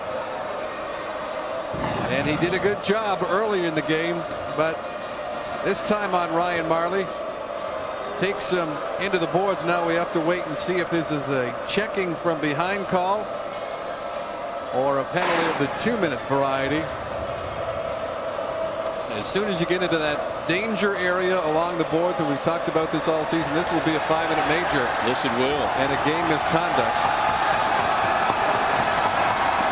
And so the spirit continues here in the 3rd period, and Murphy will skate away. Well, it has been a point of emphasis in the NCAA all season long. Checking from behind when you see the numbers on a player, when you're going to make physical contact. Now, they're making a distinction between contact from behind and checking from behind. And checking is when you're actually taking your opponent into the boards with a high degree of physical force, not just wrapping them up and kind of guiding them in.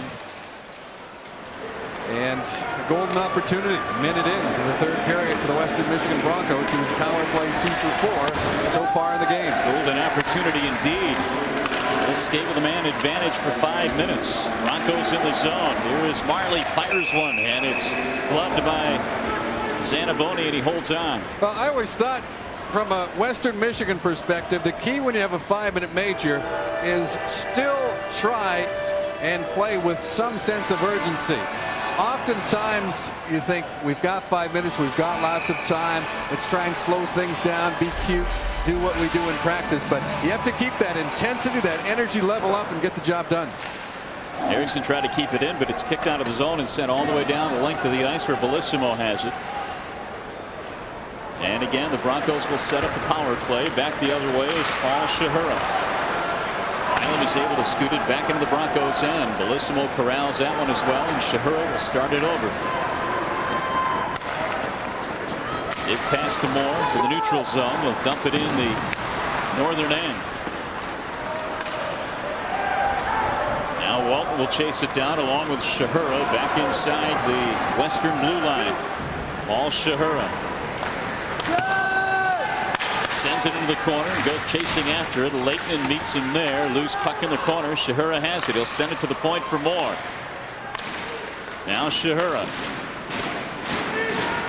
Walton sizing up his opportunity. Instead he sends it to the blue line. Shahura puts it on net. Hit a skate and went wide. Loose behind the net. Labatt has it there. Walton stick handling to the circle. His pass is knocked down momentarily. Shahura sends it to the opposite circle and a drive is knocked down. And the Wildcats, Jamie Milam is able to send it down into the Broncos' end. 3:20 left in the 5-minute major to the Wildcats. Here's Marley. Ryan Marley to center ice. He'll send it back into the corner. Wildcats unable to clear the zone. And Bicek has it for Western. Bicek. And a whistle inside, and this play is whistled down. With 2:59 left in the penalty. Well, whistled down because Jeff Lavecchio, the freshman forward, left shot playing the right wing in his power play, cruising through the crease and making contact with his skate blade in the blue paint, and faceoff comes outside. Southern is waved out of there. Bateman will take the draw and he'll lose it to Bicek. Marley has it, sends it along the boards. Lavecchio slams it back into the corner. Bicek swings it around the boards now. They'll keep it at the point. Marley unable to do so. It'll come out beyond the blue line. Loose puck is sent back out to center ice. Ryan Bicek has it there. He'll circle back for the Broncos to the neutral zone. Cross ice pass is met there by Marley. Back behind the net. Leighton trying to clear, and he does. So far the Wildcats have done a pretty good job of eating off a chunk of this 5-minute major. Bicek has an opportunity, couldn't get a handle on it. It's back out to center. Well, Nathan Oyster putting in another yeoman-like performance on the blue line for the Wildcats. He'll get his 30 minutes in this contest. We talked about how important he would be at the top of the telecast today. You'll notice we didn't see any highlights of Brent Walton walking through Nathan Oyster. No, we didn't. He did it to other defensemen, not 74.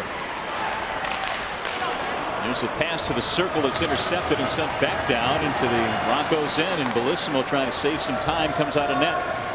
And he'll send it to Ansel. Lead pass for Moore, and again it's steered back away the other way by Bobby Selden. Now 1:35 left in this 5-minute major. Broncos have not generated much, but they've got the #1 unit back out. Here's Moore. Daryl Moore sends it in. Now Ansel at the point. Moore from the circle sends it wide of the net. Erickson was charging back door, just missed him. Ansel keeps it in, centering pass. Erickson who shoots it wide. And Bateman is able to clear off the boards and back to Bellissimo on the other end. 1:05 left in the penalty now against Northern. Cross ice pass on the boards, knocked in. Steered away by Zanaboni. Moore keeps it in. And it's back out to center. And now a 2-on-1 opportunity, short-handed opportunity for the Wildcats. And a shot by Milam goes wide. A pretty good opportunity right there. Well, he missed the net, but he shoots the puck so hard. Leighton almost had a good chance out the other side on the carom off the backboard. He's got to hit the net, though. Half a minute left of the penalty. Walton coming in across the blue line. Walton coming into the side of the net, centering pass. And the shot knocked out in front and then smothered by Zanaboni. Well, not too many opportunities for the Broncos on this 5-minute power play.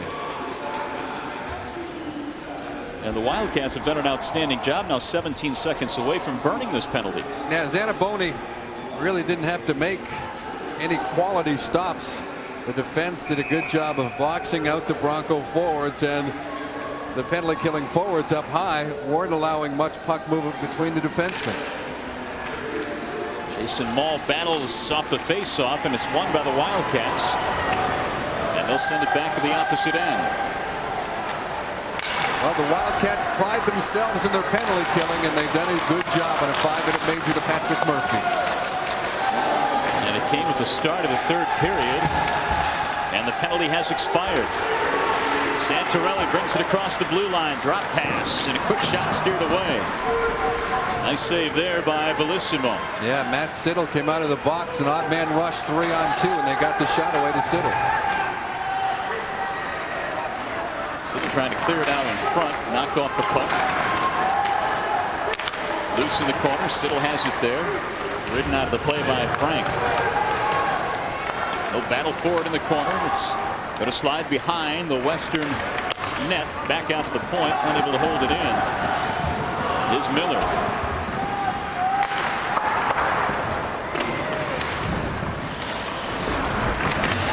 Sirota is given a shot on the boards, and now it'll come across the blue line to center. Selden sends it back in behind the Western net. Here's Labatt trying to clear it against the boards. Brett John delivers a hit loose behind the Western goal. Marley clears it to the side boards, and now back behind the net it comes. 12:45 to go, third period.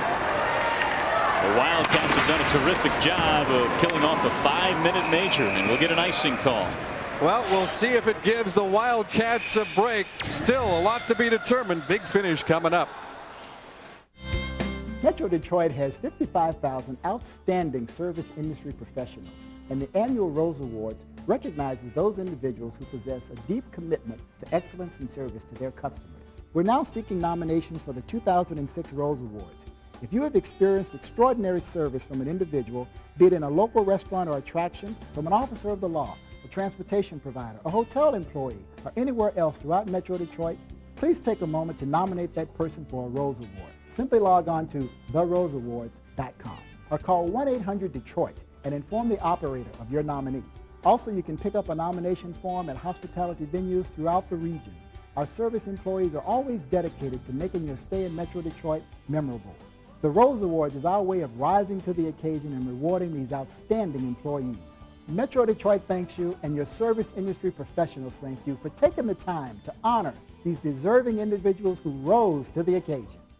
2-2 hockey game here, 12:37 to go in the third period. Plenty of hockey here in Kalamazoo, but Hockey Day in Michigan continues later tonight when Michigan and Michigan State battle at Joe Louis Arena. Ken Daniels, Mickey Redmond, and John Keating bring you all the action. Maize and blue against the green and white tonight at 7:30. Part of Hockey Day in Michigan, and it's right here on FSN Detroit. And Joe ought to be rocking tonight. Well, there has been events going on all across the state to celebrate Hockey Day in Michigan. I know DSR will have a lot of those activities as well. Stay tuned for that later this evening. Shahura now in front of his own goal, steers it to the boards, and it comes back out to center. Ciancio lost it, and it's picked up by Reed Yancey. DSR coming up after the game. Do we decide? A 2-2 contest here. Here's Shahura. Shahura over the blue line, looking for Walton instead. Hands on the shot. And it'll come to the boards. Now Milam steers it to the corner. Walton battling for it there along with Waugh. And it's picked away by Shahura. Shahura's stick handling knocked off the play. Lavecchio in there battling for it. And again, it'll be whistled down for an icing call. They'll bring it back inside the Wildcats end. Well, great job, I thought, by Jeff Wan that last 2-on-1. Some defensemen back checking on Brent Walton might start coasting and start hooking, but Wan kept the legs moving right to the net, and the opportunity for Shahura to move the puck across to the Broncos' deadliest sniper just never materialized. Face off to the right of Bill Zanaboni. Marley unable to keep it in as it crosses the blue line, and now L'Esperance has it. L'Esperance for Western Michigan. Back the other way come the Wildcats. Dirk Southern trying to chase it down to the corner. Battling Chris Frank there. A pile up in the corner as they try and knock it loose. Now to the point it comes. Manu. To the other side for Tarker. Tarker to Manu, tries to put a shot on net. It's knocked down in front. And it'll come back out to the neutral zone. Broncos control. They'll dump it into the Wildcats end. And they'll bring it back.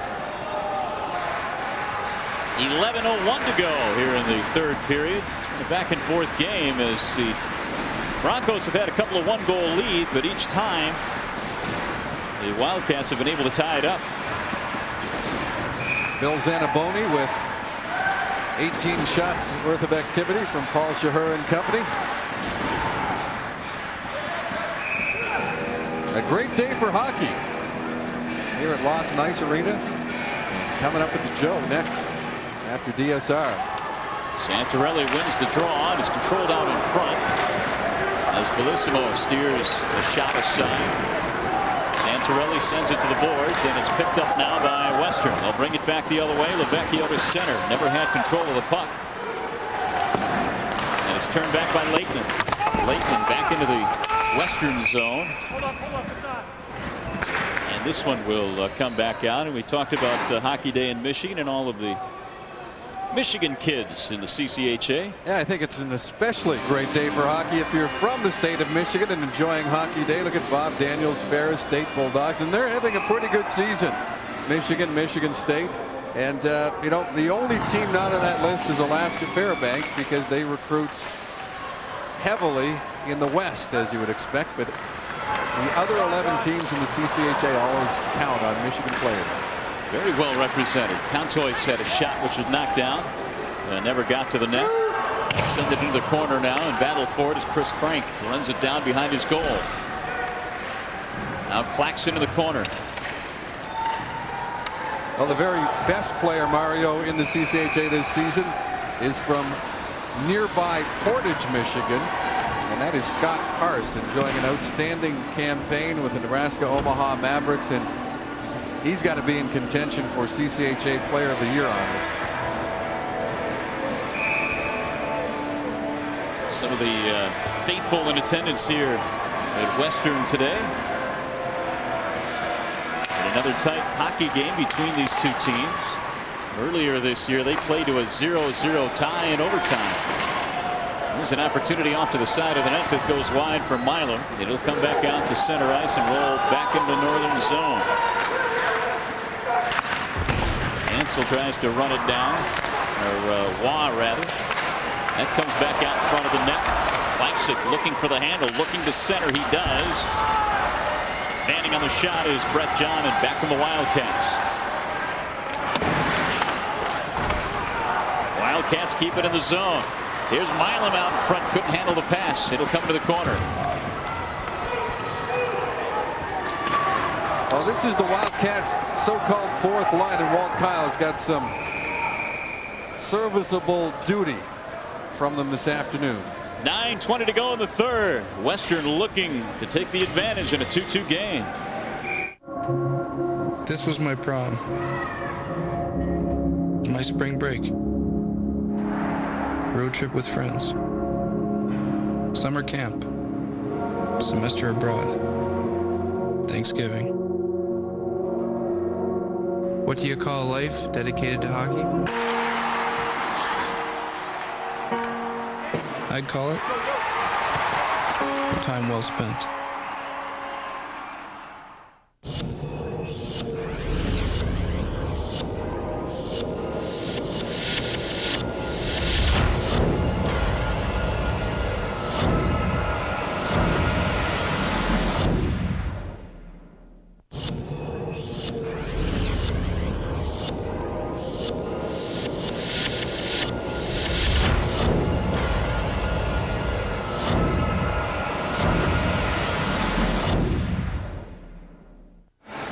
Wildcats and Broncos hooked up in a 2-2 tie. Here are the nominees for tonight's Warrior Hockey Powerful Feeling hit of the game. Ciancio and Ansel.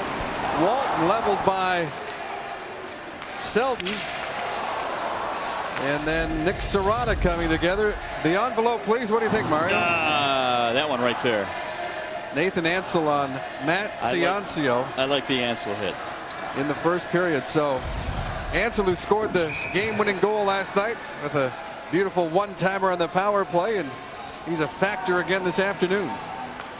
Well, one thing's for sure, we've had plenty of candidates in this game for the hit of the game. Now on the board, Zach Tarker keeps it in, sends it to the corner. 2-2 game with a little over 9 minutes to go here in the third period. Dirk Southern trying to keep it alive. He's knocked down. Southern now ridden out of the play, and he'll come back out to center ice. Roll back into the northern end. Back to the board. Siddle unable to control it. Southern has it, looking to center. Southern makes a move, fires, and it's knocked out by Bellissimo. Sprawling save, and it's kicked away to the corner. A couple of opportunities for the Wildcats from the point. Selden sends it, and it's knocked away by Bellissimo. The Wildcats have certainly picked up the tempo here after they killed a 5-minute major earlier in this period. Yeah, they're the energized team now. They're the ones that are winning the battles, winning the races to the loose pucks. Now Leighton has the puck at his own blue line, sends it to the boards, and it's taken away by Shahura.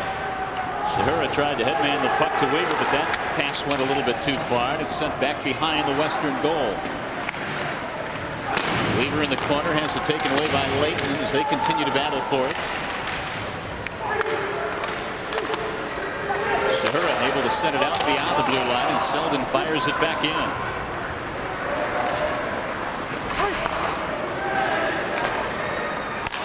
Here's Leighton.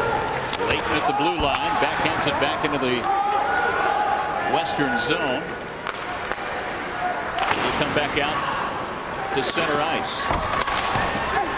Now back into the Western end. Santorelli trying to battle for it, has it taken away. Here's Shahura, 2-on-2 with Walton.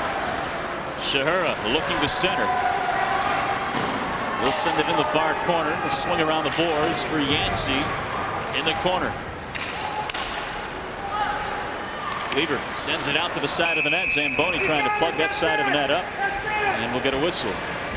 Well, here's the winner, the Warrior Powerful Feeling hit of the game, and it is in fact that first period crushing blow. Nathan Ansel catching Matt Ciancio, maybe with his head down, took a little glance down at the puck, and bam! The Hockey Day in Michigan Warrior hit of the day. How did we narrow it down to just 4? Yeah. Well, that's up to the editors. You've got no part in that? No. We had at least 10 or 12 good ones today. We narrowed it down to 4, and there's your winner. Here's Siddle now on the boards. Sends it back out to the red line. Claxton turns, tries to clear it away, and it's picked up there by Jason Maul. Now Manu sends it the other way, back out to center. Inside 7 minutes to go. Quick opportunity and a shot that hit the post. Matt Siddle almost untied this game. Ansel has it behind his net. Sends it for Claxton to the board.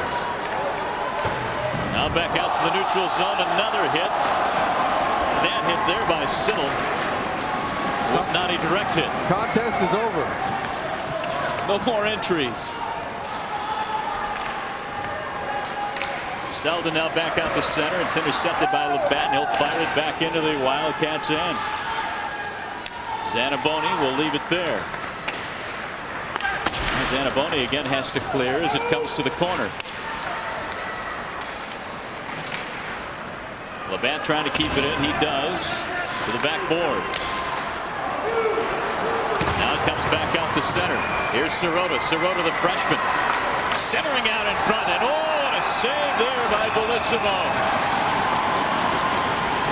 Bellissimo on a point-blank shot is able to come up with a huge save to keep this a 2-2 tie.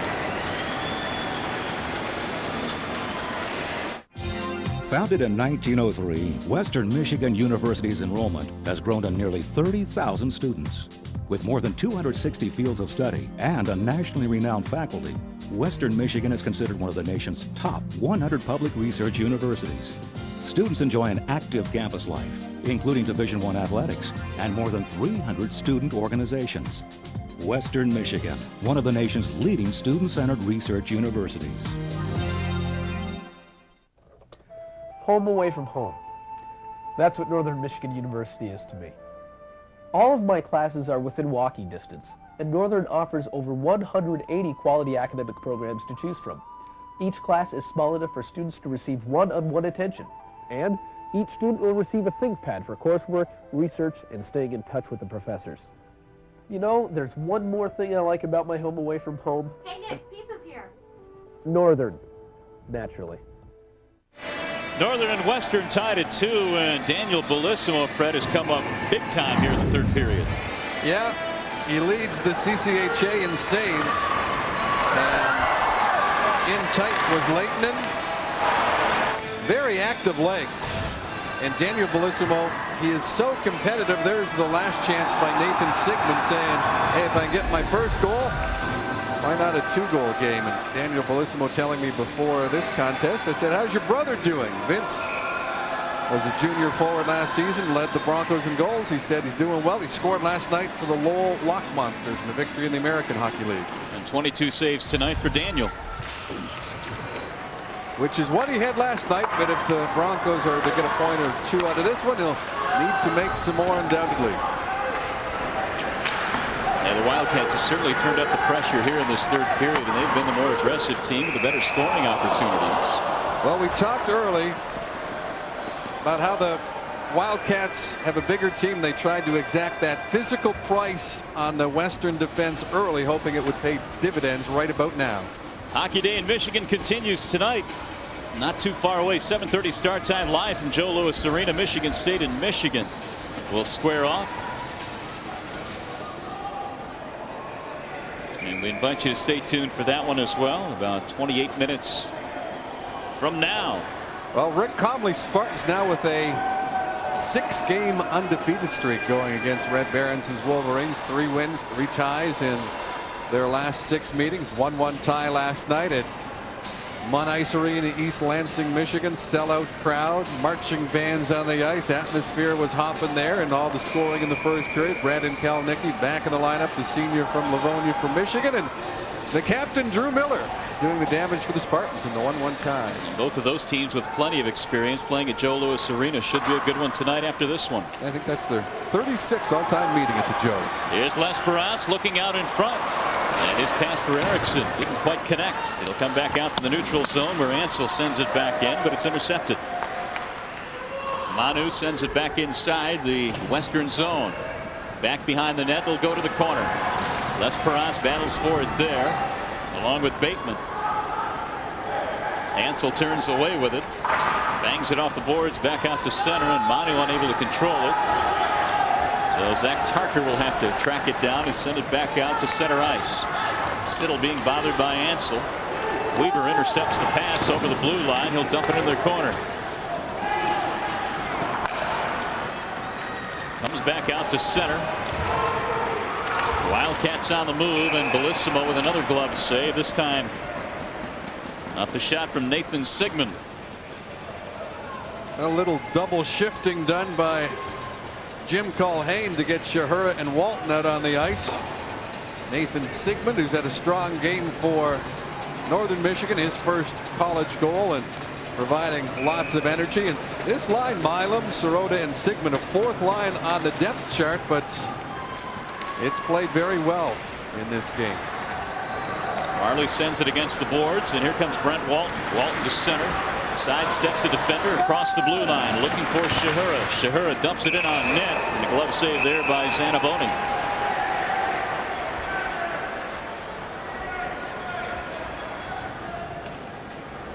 Well, we talked about Walton at the top of the show, and he's made some nifty moves tonight. Yeah, challenge him.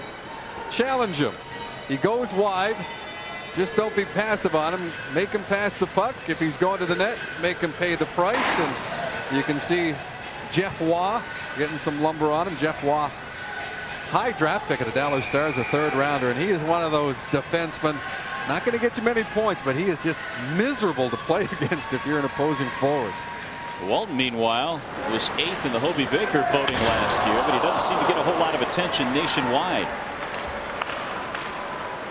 Well, part of it's team success. Your team has to be successful, and that has certainly hurt Brent Walton. He has Hobey-like numbers.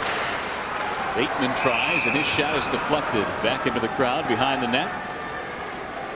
You know, and especially this season when everybody knows if you can stop Brent Walton, you have a good chance of beating the Western Michigan Broncos. Last year, they had some other weapons. They had Pat Dwyer, the Atlanta Thrashers draft pick, and Vince Bellissimo, who turned pro, guy we just talked about. But, you know, even with all the attention he's getting, he's got a target on his back, no question, Brent Walton, but he's still putting up the numbers, and that's quite an achievement. Playing in his 140th consecutive game, the longest current streak on this Western team. Mara, that is amazing. He's 5'9", 180, never missed a game. There's a shot that whistles wide from Erickson. Now Shahura will circle back in his own zone and send it for Ansel. Ansel being hounded by Brett John. Checking Nathan Sigmund, rather. Now it comes to the boards and back out to center ice. Selden unable to take it. Lavecchio almost had an opportunity, but he'll whistle that one down.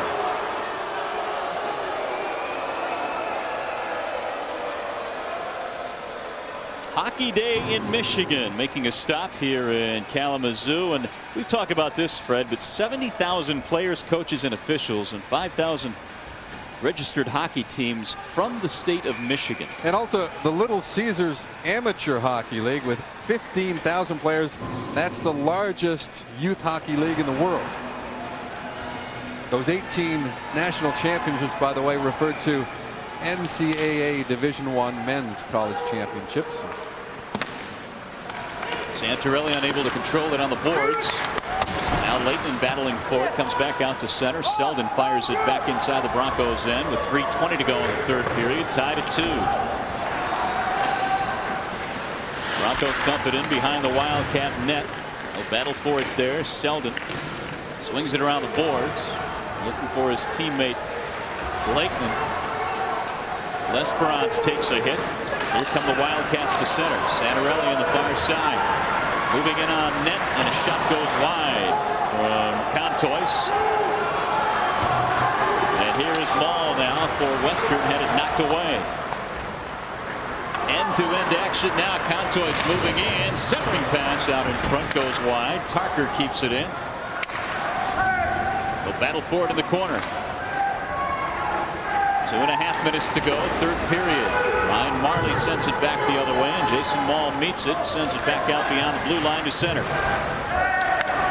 Now Manu has it for the Wildcats, bangs it off the board. Walton knocked to the ice, unable to control it. Marley sends it to a teammate, Yancey, now inside the Wildcat zone. It'll come back out to center. Ansel back out to center, and Yancey has it. He'll circle in his own zone. He's being hounded by Siddle. Back behind the net it comes. Inside, 2 minutes to go now, 3rd period. Here's Walton. Walton leading the charge for Western. Lavecchio knocked out of the play by Wong. Yancey tried to slow the puck down, couldn't do it. Loose at center, and Shahura has it, sends it off the boards to Walton. He has Lavecchio ahead of him. Walton has the puck knocked away. Shahura trying to kick it back toward the Wildcat blue line. It's picked up by Lavecchio. Sneaks around the defender Bateman, but has it taken away. Siddle rides his man out of the play, and here come the Broncos. Moore dumps it into the corner. Bicyk will chase it down there, and they'll battle for it in the corner. As we approach 1 minute to go in the 3rd period, we'll get a whistle and a penalty.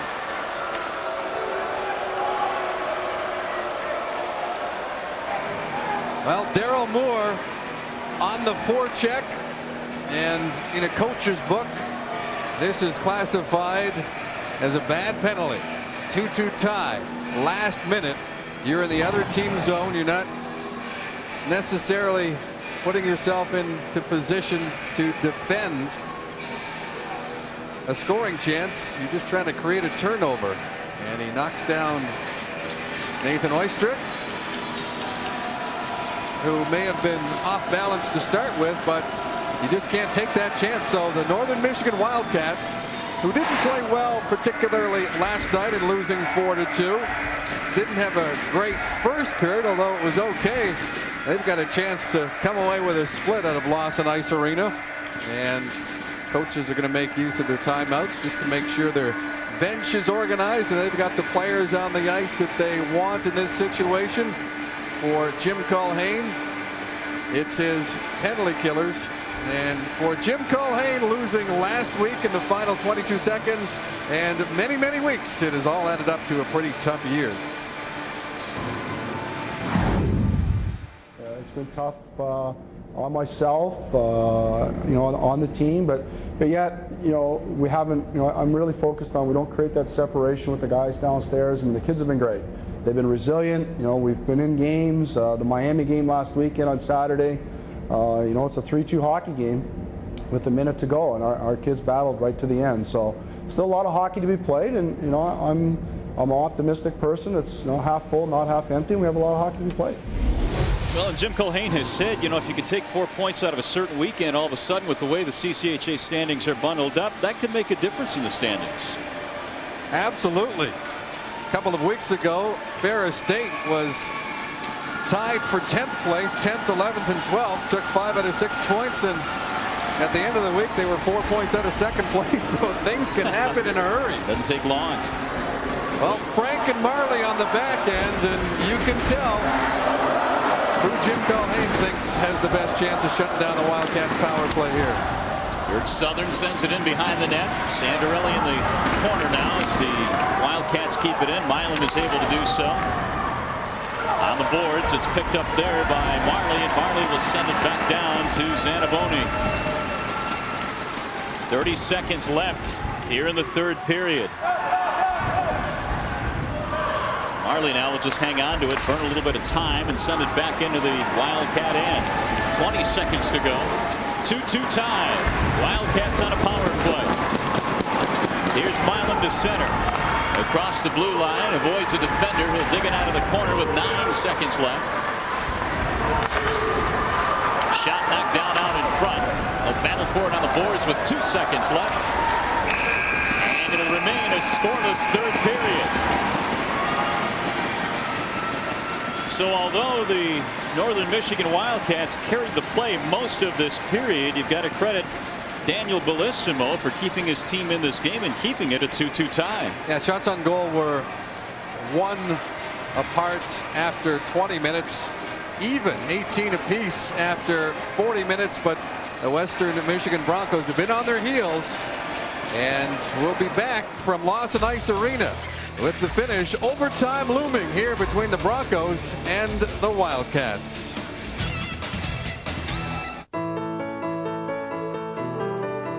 It doesn't matter if you're rich or poor.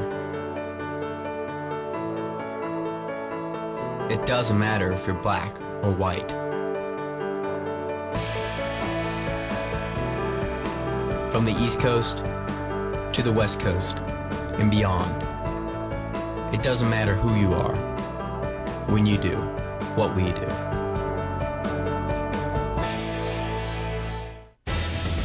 The Riviera's most exclusive casino hosts the world's toughest poker tournament.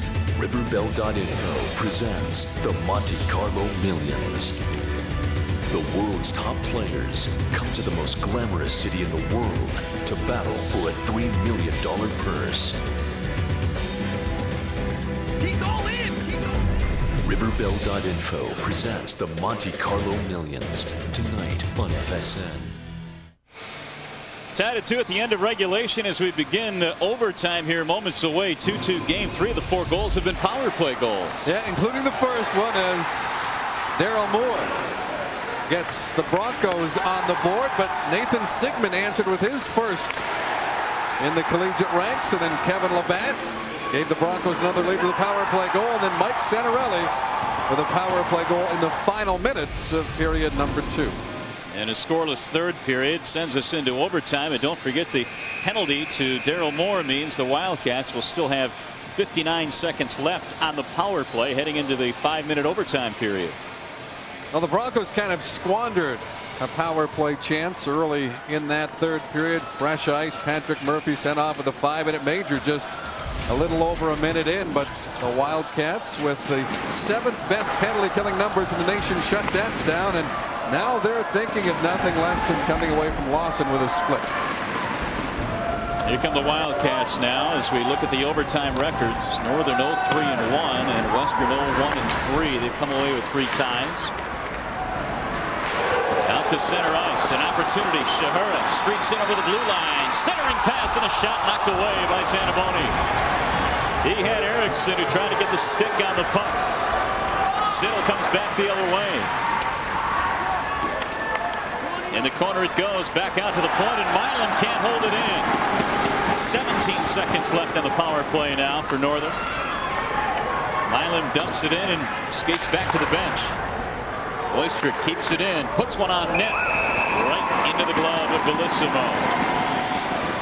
Well, Bill Zanaboni, if you're a goalie, you look for visual cues.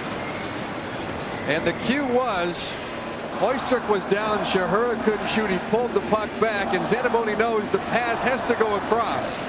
And even though it was sent off the side of the goal by Mike Erickson, Zanaboni had the left pad there as well. And I'm sure a couple of tired hockey teams right now with the short turnaround in an overtime game here. Face off to the left of Bellissimo. They'll battle for the draw. It goes to the corner. Ansel will swing it around the net. Back outside the center. Wall has it taken away by Moore. Penalty has expired. Moore out of the box fires it back behind the Northern goal. Yancey keeps it in. His shot is steered away to the corner. Walton tries to control it. And they'll battle for it behind the net.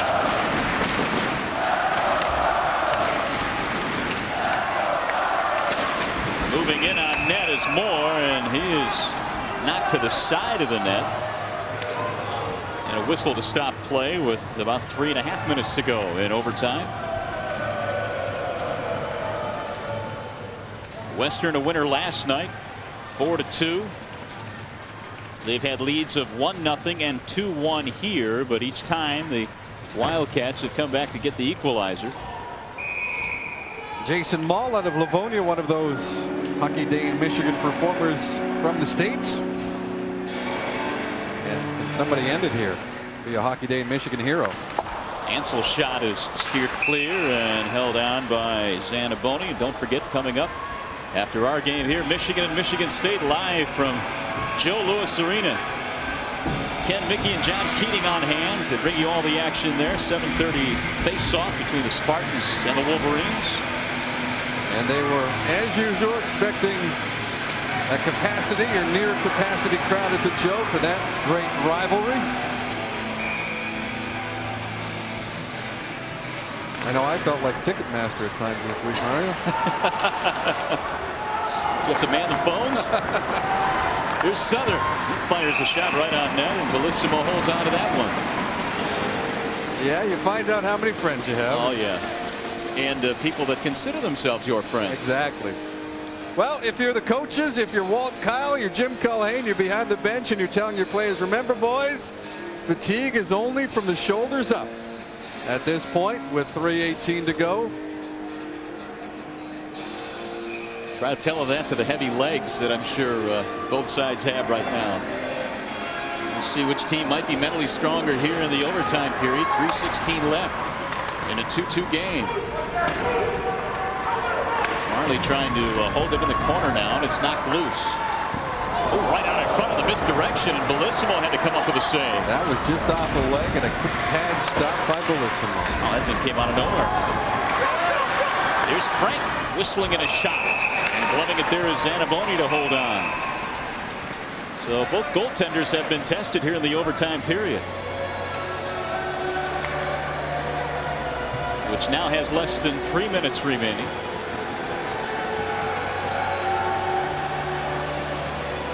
Bellissimo with the pad stop, and for Bill Zanaboni, one of those periods where you go through stretches of 3 or 4 minutes where you really don't face any action, so you have to be sharp mentally.